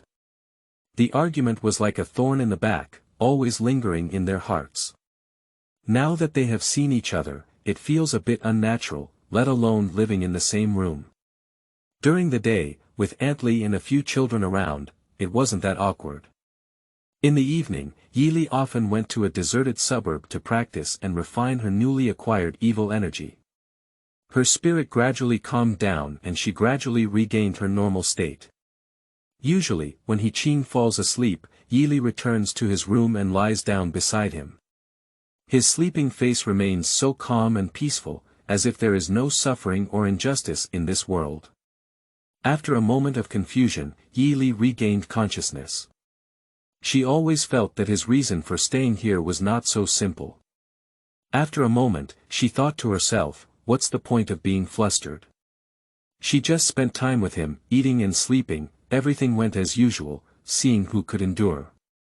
In the morning, Heqing saw Aunt Li busy at the tofu workshop and wanted to go up and help. "Aunt Li, graphite is heavy. Your knees are not good, let me do it." Aunt Li quickly waved her hand and refused, "How could I ask my benefactor to take action?" Heqing said, "Don't mention any more about your benefactor, slay the demon." Slaying demons and eliminating demons is the duty of people in the immortal sect. Yi Li interjected from the side, "Is there anything new about these few sentences after all?" Heqing smiled lightly, not taking it to heart, and continued, "Aunt Li, go and rest quickly. Grind the beans into milk, filter out the bean residue, boil in a large pot, skim off the surface of the soybean oil skin, add the prepared brine, and finally put the clumped tofu into a mold to compact. The tofu is ready." Yi Li looked interesting and had nothing to do. She also came to help and salivated while doing it.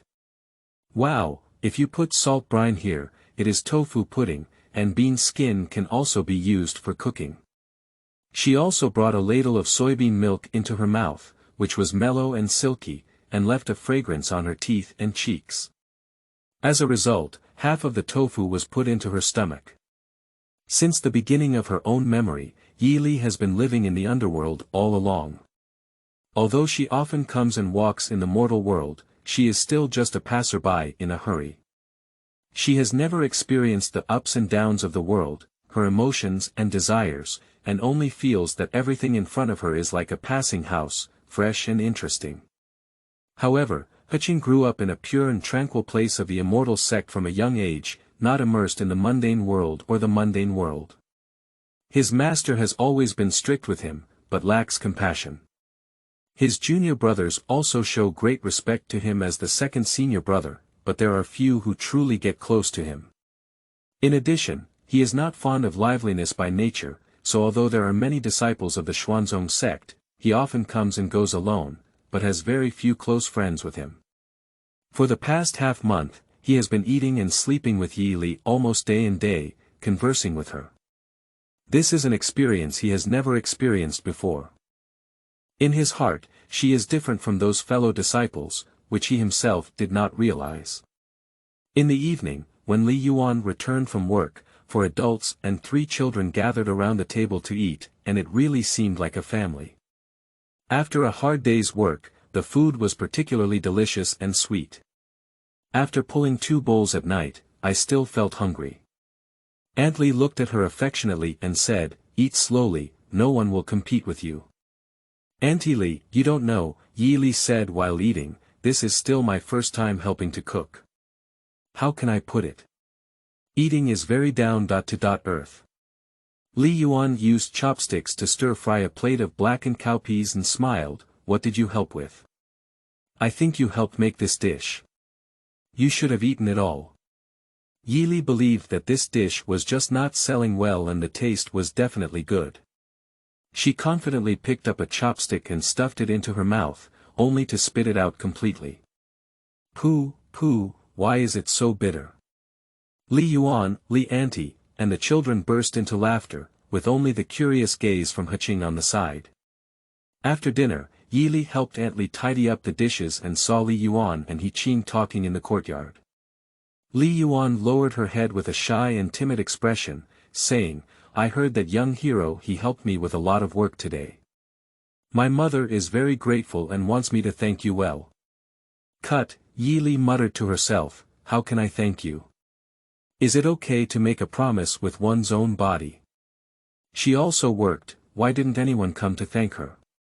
It can be seen that this little girl is biased. She is old and not in good health. As soon as I went to work at the Fangzhai, no one at home could take care of her, Li Yuan continued, as if implying something. However, Heqing didn't understand and just smiled gently, saying, "You and Aunt Li will be a benefactor for a while and a young hero for a while. I really can't bear it. You and I are of the same age, so just call me Heqing." Li Yuan's cheeks turned red as she lowered her eyes and said, Heqing. She called out his name according to Heqing's meaning, but felt it was inappropriate, so she added a title. "Young Master. Do you like this place?" she asked hesitantly. Here. Are you referring to Jinling City?" Heqing seemed a bit absent-minded. He nodded. "Jiansui Mountain is scattered, with a fragrant branch and a floating moon in the water. It's a good place to rest in a fairy town." He turned the conversation and said, "Yi Li seems to really like this place." Li Yuan didn't expect him to mention Yi Li and said with a smile, "That kid idles around all day, scams food and drinks everywhere, and loves to provoke the girls on the boat. Of course he likes this place." Yi Li secretly recorded all their conversations in her ears. Upon hearing this, she gritted her teeth in anger, thinking that she might be even older than her ancestors and dare to call her a kid. Heqing suddenly asked seriously, "Miss Li knew him before. Do you know her background?" Li Yuan was a bit surprised and said, "Didn't she come with you?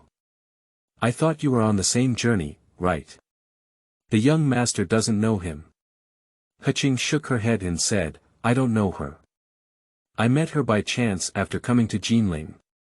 He was beating drums in his heart. Could it be that no one here knew his identity? Li Yuan thought for a moment and said, "No one really knows her background.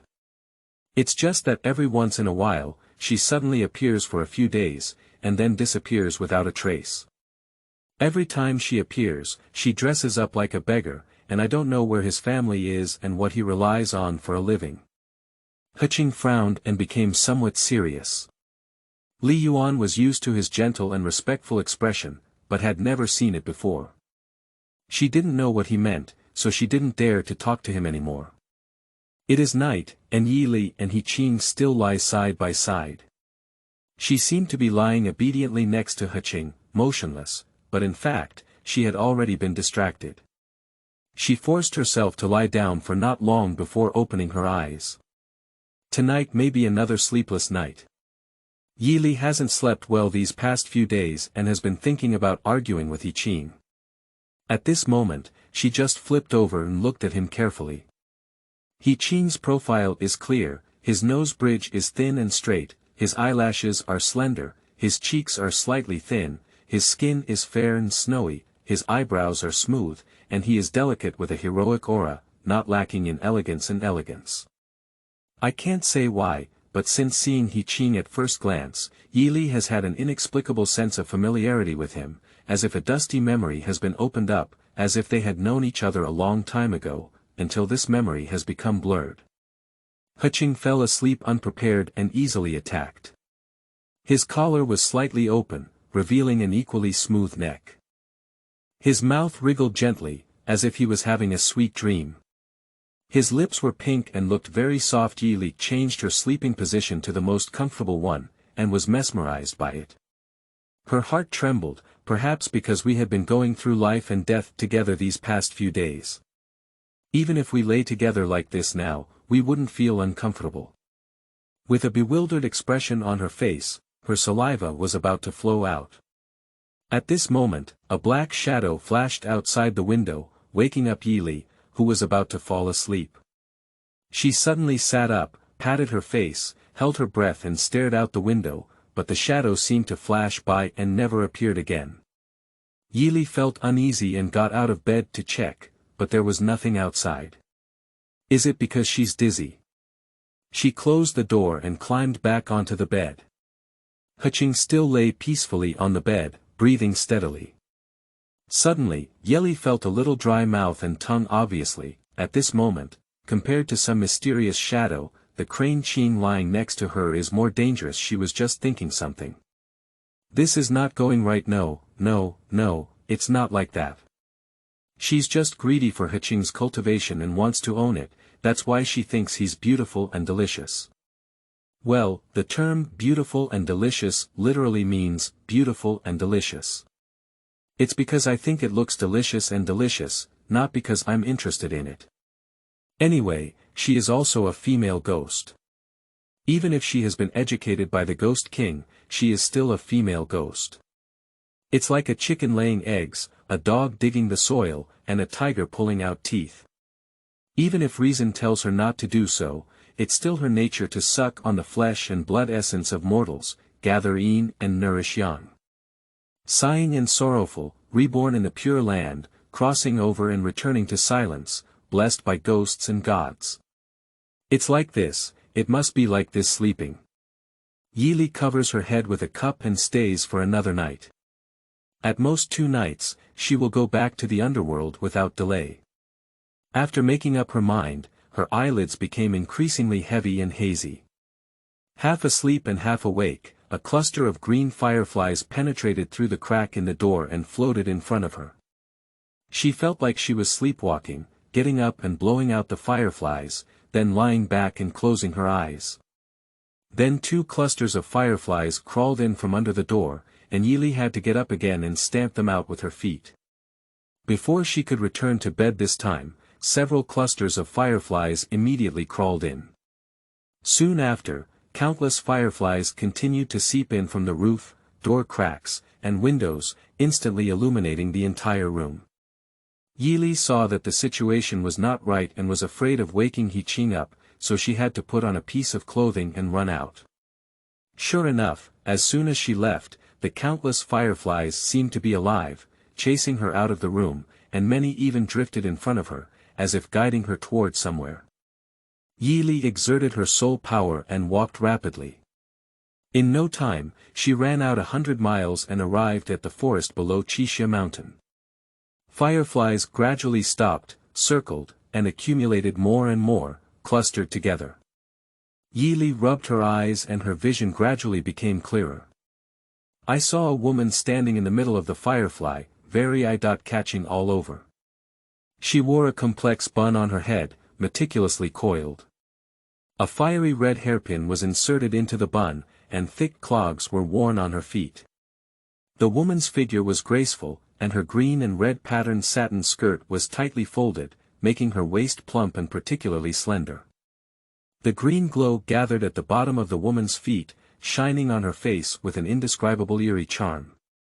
The woman looked somewhat sinister, unlike ordinary people. Yi Li sneered to herself and pretended to be mysterious here, then spoke up, "Yan Ji, why don't you stay by Luo Zi's side? What are you doing here?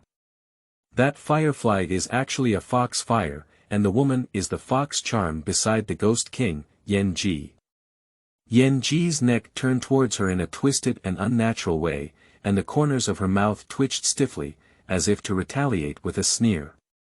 "If you can abide by the rules, I don't want to come either. The envoy of Chaosheng is not allowed to come into contact with mortals or stay in the human world. Do you know that? Counting, how late is this?" Yi Li's mouth was hard and his heart was guilty, and he argued, "I'm here to carry out a mission, not to play." Yan Ji's eyes suddenly became sharp as she said, "So, are you still unwilling to come with me?" "Yes, I dare not even listen to His Highness the Ghost King's orders, and I am nothing," she added with a strange tone. It is said that Yan Ji was a virtuous fox before her death. Due to the internal turmoil of the fox tribe, she almost lost her life. Later, she was saved by Luo Zi and did not return to the fox tribe. From then on, she stayed by his side and even accompanied him to death and came to the underworld. Yan Ji holds a high status in the underworld. She once helped Luo Zi pacify the underworld and made great contributions. Nowadays, the ghosts all know that she is powerful, but they don't know how powerful she is. The underworld has been stable for many years, and Yan Ji rarely takes her own actions. But Yi Li had recently gained a new soul power, which was somewhat inflated. She was very curious. She had been practicing with Yan Ji for 600 years, and if she fought her seriously, who would win and who would lose? Thinking so in her heart, Yi Li instinctively opened her palm, and a cluster of black flames ignited in her palm. Yan Ji naturally refused to be outdone, and a sparkling fox fire floated under her feet, shining even more brightly. End of this chapter. Chapter 10. Night Escape. You are listening at novelfull.audio. Chapter 10. Night Escape. The next day, Yi Li woke up and it was already noon. She didn't return until dawn and was really tired. She slept soundly, with sunlight shining through the small window next to the bed and splashing on the blanket. It was warm, and Yi Li flipped over lazily, unable to remember. Heqing had already woken up, and the most ordinary day in the mortal world had begun again. This day was too peaceful, as if the supernatural and fantastical things that Yi Li had experienced were a dream, nothing, just stories from a storybook. The only thing I feel is the pain all over my body after a big war. Yan Ji was too ruthless and didn't show any mercy. Heqing knew nothing about what happened last night. When he saw Yi Li wake up, he dragged her up and went to the prefect together to recite the reincarnation mantra for Yang Renfang and the ghost dolls, completing the final ritual of reincarnation and transcendence. "What's wrong with your face?" Heqing saw that Yi Li's face was colored and asked. "Ah." Yi Li didn't notice that he had bruises around his eyes and the corners of his mouth were torn. She reached out to touch it and let out a painful "ouch" before quickly covering up. "Oh, I was sleepwalking last night and fell." Heqing was puzzled and said, "Do you still sleepwalk?" "Yes," Yi Li pretended to be calm. "I can still snore and grind my teeth." "You're sleeping soundly, you just didn't hear me." After handling the matter and feeling bored, Yi Li wanted to take a stroll in Jinling City. Heqing visited the prosperous land of the Central Plains for the first time, and when he saw Yi Li, he was full of enthusiasm and did not refuse. This place is very familiar at night, and in order to showcase one's knowledge, one must go around and introduce it endlessly. That is Jilong Bridge, this is Gulu, and in front of it is Wanning Temple. There is a unique soup dumpling shop near Confucius Temple in Jinling, and the best-made sweet potato sprouts are at Fangzhai on the spring equinox road. However, these are all secondary. The most famous attractions in Jinling are not the Yuejiang Tower and Xuanwu Lake in the eyes of ordinary people, but the Qianchun Pavilion. Heqing asked honestly, "Where is the Qianchun Pavilion?" Yili blinked at him and leaned closer, speaking in an angry voice, warm, gentle, rural. Heqing was stunned and her ears turned a little red. He has a silly and shy appearance, so much so that it seems like he has been teased. A big man with such thin skin, it's quite cute. Yili stared at him foolishly for a while, then a stirring spirit woke up and began to reflect on himself. Yili, please be clear-headed. There are different paths between humans and ghosts. What is this for? Heqing cleared his throat, changed the topic, and seriously insinuated, "Speaking of which, I have known Brother Yi for several days, but I don't know how old you are. Where are you from?" "Me. I'm a local, how old am I?" Yili tilted her head and looked at Heqing. "How old do you think I look?" At this moment, there was a clamor from a sugar cake shop on the street, and a sweet and fragrant aura filled the air. Before Heqing could answer, Yili skimmed him off to buy sugar cakes to eat. Unexpectedly, the owner of the sugar cake shop saw Yili dressed up as a beggar, thinking she was here to beg for food. He used a rolling pin to drive her away and said, "Go, go, where did you come from? I'm not a good place here, I don't have anything to eat for you." If she had encountered such a ferocious and evil person before, Yili would have found a way to play tricks on him. However, in front of Heqing, she dared not cause trouble. Her eyes rolled and her heart came up with a plan, pretending to be pitiful. "I'll just see. I didn't take your sugar cake again. What's so bad about you?" Upon seeing this, Heqing walked over and handed a string of copper coins to the boss, saying, "Shop owner, give me 2 sugar cakes." The boss happily said after receiving the money, "All right." Without waiting for the shopkeeper to pack it, Yili immediately grabbed it and threw it into the cage drawer, shouting, "It's scalded to death, scalded to death, scalded to death me, what kind of sugar cake are you? I won't eat it." With that, she quickly snatched the copper coins from the boss's hand, wanting to pull Heqing away. The owner of the sugar cake stall stepped forward to stop and said arrogantly, "You can't leave."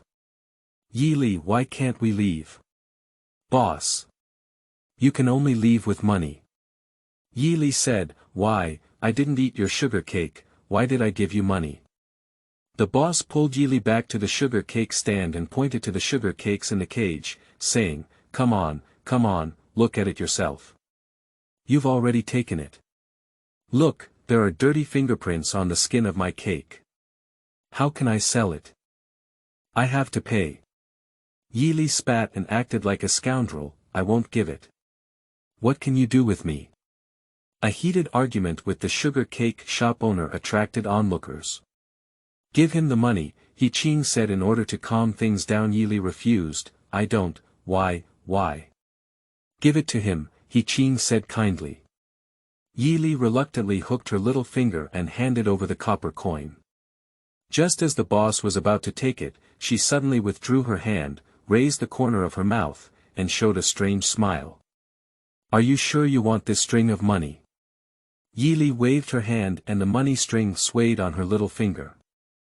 The boss felt uneasy when she said this, paused for a moment, and then snatched the money from her hand and said, "Of course I want it." Yili was secretly proud, turned around, and quietly said, "This is what you brought for yourself." This unpleasant episode ends, and the two of them wander around the city of Jinling. In theory, this place often comes at night, which is not new, but in the past, she used to travel alone. Now, with a young man accompanying her, it is even more beautiful. Although Heqing doesn't like the hustle and bustle, he is very cooperative throughout the process. Jinling's prosperity does not live up to its reputation. Along the street, besides delicious food and beautiful scenery, there are also many magnificent shops, such as jewelry stores, jade shops, silk shops, etc., which are dazzling and dazzling. Passing by a rouge and powder shop, Yi Li couldn't walk anymore. Her eyes were fixed on the delicate white jars filled with a touch of rouge. Yan Ji loved to apply makeup and powder, but Yi Li thought about offending her yesterday and whether she wanted to buy something back as compensation. Although she probably doesn't know how to use these mediocre and vulgar fans in the mortal world, it's always her intention. The owner of the rouge shop saw Yi Li standing for a long time and tentatively asked, "Is this young master going to buy rouge as a gift?" Only then did Yi Li realize that she was a big man who kept staring at rouge and powder, which was somewhat inappropriate.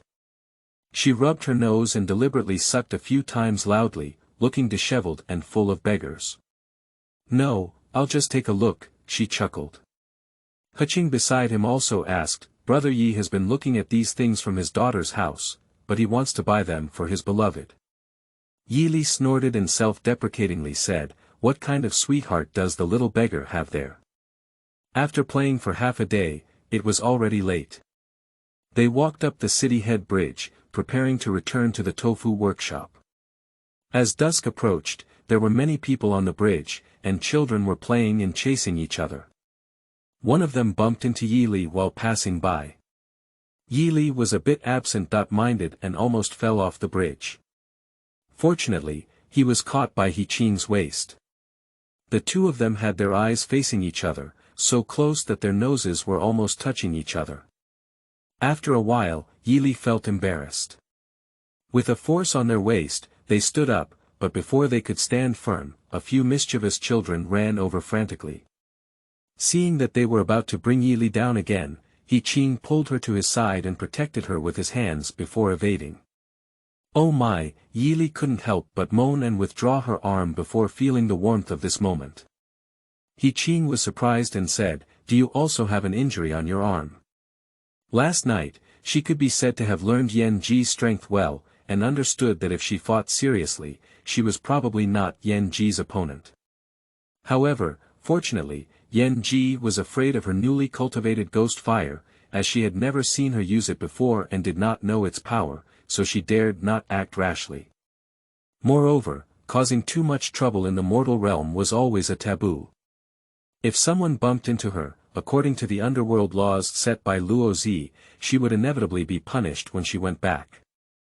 Therefore, Yan Ji always reserved her actions, otherwise Yi Li would suffer more than just a small injury to her arm. Even so, Yan Ji repaired her well, as if venting her anger. "It's nothing, I fell yesterday and broke my arm," Yi Li said lightly, as if I had broken my arm, like an 8 or 9-year-old child losing their baby teeth. A layer of mist appeared in Heqing's eyes, perhaps feeling that he couldn't ask anything more, so he didn't say much. Returning to the tofu workshop, Aunt Li had already cooked the rice. During the banquet, Heqing asked Li Yuan and her daughter to resign. "Are you really not staying for a few more days?" Heqing suddenly mentioned, and Li Yuan was not ready yet. Her beautiful eyes were full of reluctance, calling for pity in life. Heqing said softly, "I have been bothering you for many days. I need to return to my sect to report, so I won't be able to stay any longer." This time, the mother and daughter had no decent reason to keep him. After finishing the meal, Heqing was about to leave with a sword, and Li Yuan chased after him and asked, "Are you leaving tonight?" Heqing shook her head and said, "I just need to go out for a while. I'll leave tomorrow," and then said to Yi Li, "Don't wait for me tonight. You go to bed first." Yi Li was stunned for a moment, feeling that the words sounded awkward and unsure if she should accept them. Heqing walked for a long time, and Li Yuan still sighed and sighed towards the closed door. Yi Li saw early on that Li Yuan had a deep affection for Heqing Fang, eating the dried fruit preserve she brought back from the pleasure boat and deliberately teasing her, saying, "It seems that the painting fan lady has a new masterpiece to be made." She referred to the fan that Li Yuan gave to the familiar benefactor. What masterpiece? Li Yuan's heart trembled as she didn't listen to Qinhuai Li's words. Yi Li pouted at the door and said, "Here, isn't it your crane, young man?" Xia. Li Yuan's face suddenly turned red when Yi Li saw through her thoughts. She opened her mouth, possibly intending to scold her, but when it reached her lips, it turned into. I'm asking you, a cultivator, if you can get married. Her expression twisted. It's possible, Yili chuckled for a while and said, cultivating immortality is not about becoming a monk. Men and women love each other, and love is common. Li Yuan shyly said, but. I see that Lord he usually has a calm and indifferent attitude. I. That's right, such a beautiful woman is constantly delivering tea and water to the front end, doing laundry and cooking, and even Heqing can turn a blind eye. She really can't understand the charm, and there is no cure. She felt that she was already slow enough in matters between men and women, but she didn't expect that there was someone in this world who was even less open-minded than her. But Heqing seemed very interested in Yili. Recently, he often looked at her with a strange gaze, which made her spine feel cold, and he always asked about her past intentionally or unintentionally. Thinking of this, Yili couldn't help but shiver. He shrugged his shoulders and thought to himself, couldn't he be this person?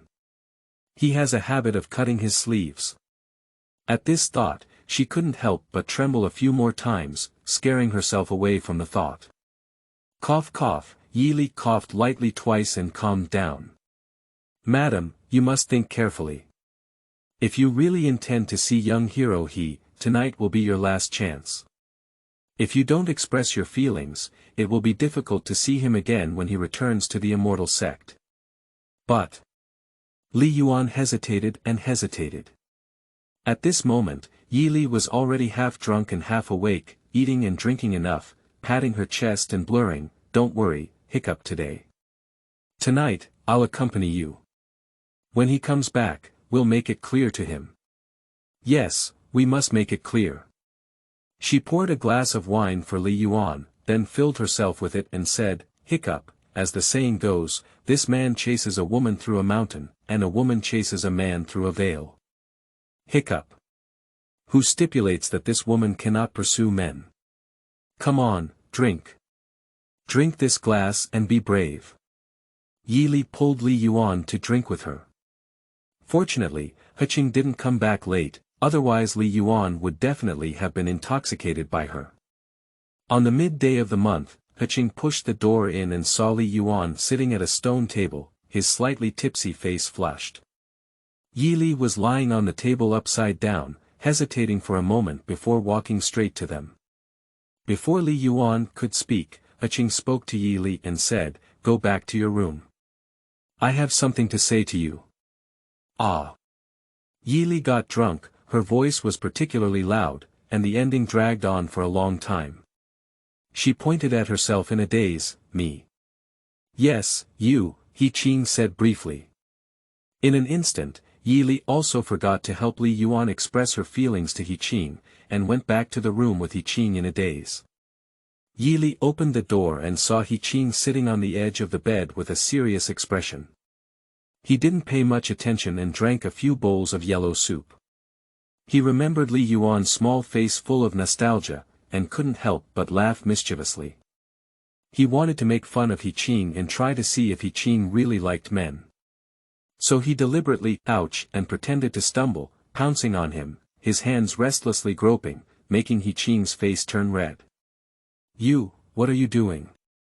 Heqing wanted to push her away, but Yili was like candy, soft and attached to him, unable to shake it off. Yili's ability to play pranks can be said to be self-taught, just like being born. Now she is pretending to be crazy by borrowing wine, holding on to Heqing's neck, and brushing her face with the fragrance of wine. Heqing suppressed the surging blood and grabbed Yili's wrist. Yili was unprepared and was pushed against the wall by him. Hey, young Master Crane, where did I offend you? What are you holding on to me for? Yili didn't expect Heqing to come out like this and struggled, why don't you let go? Tell me. What kind of person are you? Heqing's gaze flickered, bright and lively. Or, you're not even human. Yili was startled in her heart and pretended to be aggrieved, shouting, hey, speak well, how can you curse people? Heqing said, on that day in the dilapidated temple, I saw with my own eyes that you transferred the evil energy of the resentful spirit onto yourself. Ordinary people cannot bear such strong evil energy. How did you do it? He was right. The vengeful ghost fire was so powerful that Yi Li could handle it. He had just been practicing for a few days and had just achieved some initial success, secretly feeling delighted. What kind of evil energy, I don't know. She denied it at this moment. What about the Yin Eye? What about the soul-capturing technique? Heqing asked relentlessly. He had already seen through her tricks. Sure enough, his stay in Yunmeng City these days was not simply due to the difficult relationship between the Li family's mother and daughter, but he deliberately stayed to monitor her. What are you talking about? I don't understand. I really don't know anything. You hurry up and let go of me, otherwise I'll call someone. Although Yi Li is cunning, she is not good at lying. Every time she lies, her eyes are flickering and her speech is unclear. The disciples of the Immortal Sect are amazing, Yi Li couldn't explain why. Immortal Sect disciples can bully people. I asked you, where did you go last night? Don't tell me you don't know either. Their eyes met, and Heqing's eyes were like a pool of water, unfathomable. Yi Li is stuttering with speech. Do you need me to remind you? You've been chasing the ghostly fire for 20 or 30 miles, and my sword can barely keep up with you, Heqing asked. Don't tell me you're sleepwalking. He saw it. Now Yi Li has completely given up. It turned out that accompanying her on a trip to Yunmeng City was intentionally testing her. Yi Li's teeth itch with hatred, blaming Yan Ji for causing her to pass through. But what she helped with was not just this one thing. And this. Heqing spread out his palm, with a string of copper coins hanging from his index finger, which he gave to the owner of the sugar cake shop day and night. It seems that he just made a special trip to the sugar cake shop, and even this small prank was discovered. Yi Li knew it was undeniable, so he had to run away and relax. He said to Heqing, you let go of me first, I'll tell you. Heqing is kind-hearted and accustomed to thinking positively of others. When she speaks sincerely, although she is still hesitating in her heart, her strength has already dissipated. Yi Li pretended to rub her wrist and hummed in her mouth. You say it, Heqing stared at her. Yi Li had no intention of revealing everything, it was just her strategy to slow down. Seeing Heqing urging her, a glimmer of green light flashed in her eyes, and she used her soul-capturing technique to escape. But to her surprise, the crane Qing in front of her had no reaction. What exactly is he from? Being able to dispel the resentful spirit with a single sword and summon her soul back, it goes without saying that even the soul-capturing technique is useless to him now. If Heqing were just an ordinary mortal, she wouldn't believe it if he were killed. Is it difficult to say that he is truly a divine being who descended to earth and experienced the suffering of the human world? At the moment, there's no time to speculate. It's important to get out of it first. What are you telling me? Heqing asked again as she remained silent. Yi Li hesitated for a moment, hooked her fingers to get closer to Heqing, and then waited for an opportunity to push him away, bypassing him in an attempt to snatch the door out. Heqing quickly drew his sword and blocked her path. Yi Li could have escaped, but the room was small, and she dared not use soul magic anymore. She was afraid of hurting Heqing, afraid of falling into a conversation, and even more wanted to be pursued by him. She hesitated for a moment before being restrained by Heqing again, holding onto her wrist and directly lying on the bed. If you don't explain it clearly today, don't think about leaving. I want to take you back to Xuanzong and hand it over to my master. Yi Li saw him getting angry, but instead smiled, with a seductive expression on the curved corners of his eyes. Are you willing? Although she is currently male in appearance, she is born delicate and refined, and when it comes to showing off her charm, she is not inferior to women. When Heqing was teased by her, she remembered the beautiful and lingering scene she had just experienced, as well as the situation of sleeping together in the same bed in recent days. Her heart couldn't help but feel a touch of tenderness, both sour and gentle. At this moment, Li Yuan's voice came from outside the door. She remembered what Yi Li had said, such as, a woman chasing a man through a layer of gauze, and thought of at least expressing her feelings to Heqing well. So when she woke up, she gathered the courage to come and look at the door in the middle of the night. "Are you both asleep?" Yeli and Heqing were facing each other fiercely when they shouted for the first time, but neither of them heard. "Are you there? I made sobering soup for Yi Li to drink." After shouting a few times without any response, Li Yuan pushed the door open and walked in, only to be shocked by the sight that caught her eye and couldn't close her mouth. If it weren't for Li Yuan's excessive reaction, neither Yi Li nor Heqing would have realized how awkward the current posture was. The food basket in Li Yuan's hand fell to the ground with a loud, quang tang sound, and the soup spilled all over the ground. I didn't see anything, disturb. I'm sorry. Her cheeks turned red, and she threw the basket as if flying away from the room, clearly frightened. "Hey," Yi Li shouted at her, "what are you running for?" She shouted loudly, and Heqing also looked up at Li Yuan who had run out. In the moment when he was distracted, Yi Li finally broke free from his constraints, rolled on the bed, and flew out of the window. Heqing followed behind her, relentlessly pursuing her all the way from Jinling City to the wilderness. Yi Li was gasping for breath from exhaustion, but couldn't stop. "Hey, you've had enough. It's not interesting anymore. Anyway, we can all be considered to share the same fate and sorrow. Why are you chasing me so desperately?" Heqing's voice carried a hint of anger. "It's fortunate that I trusted you so much, but you deceived me for so long. It's been so hard to deceive me." As he spoke, he thrust his sword towards Yi Li, who dodged and dismantled it. Heqing's moves seemed powerful, but they didn't carry any killing intent, just intimidating people. Yi Li retorted, "Since you've already guessed, what else are you asking? The people in your immortal sect are so corrupt. If I reveal my identity, wouldn't I be seeking my own death?"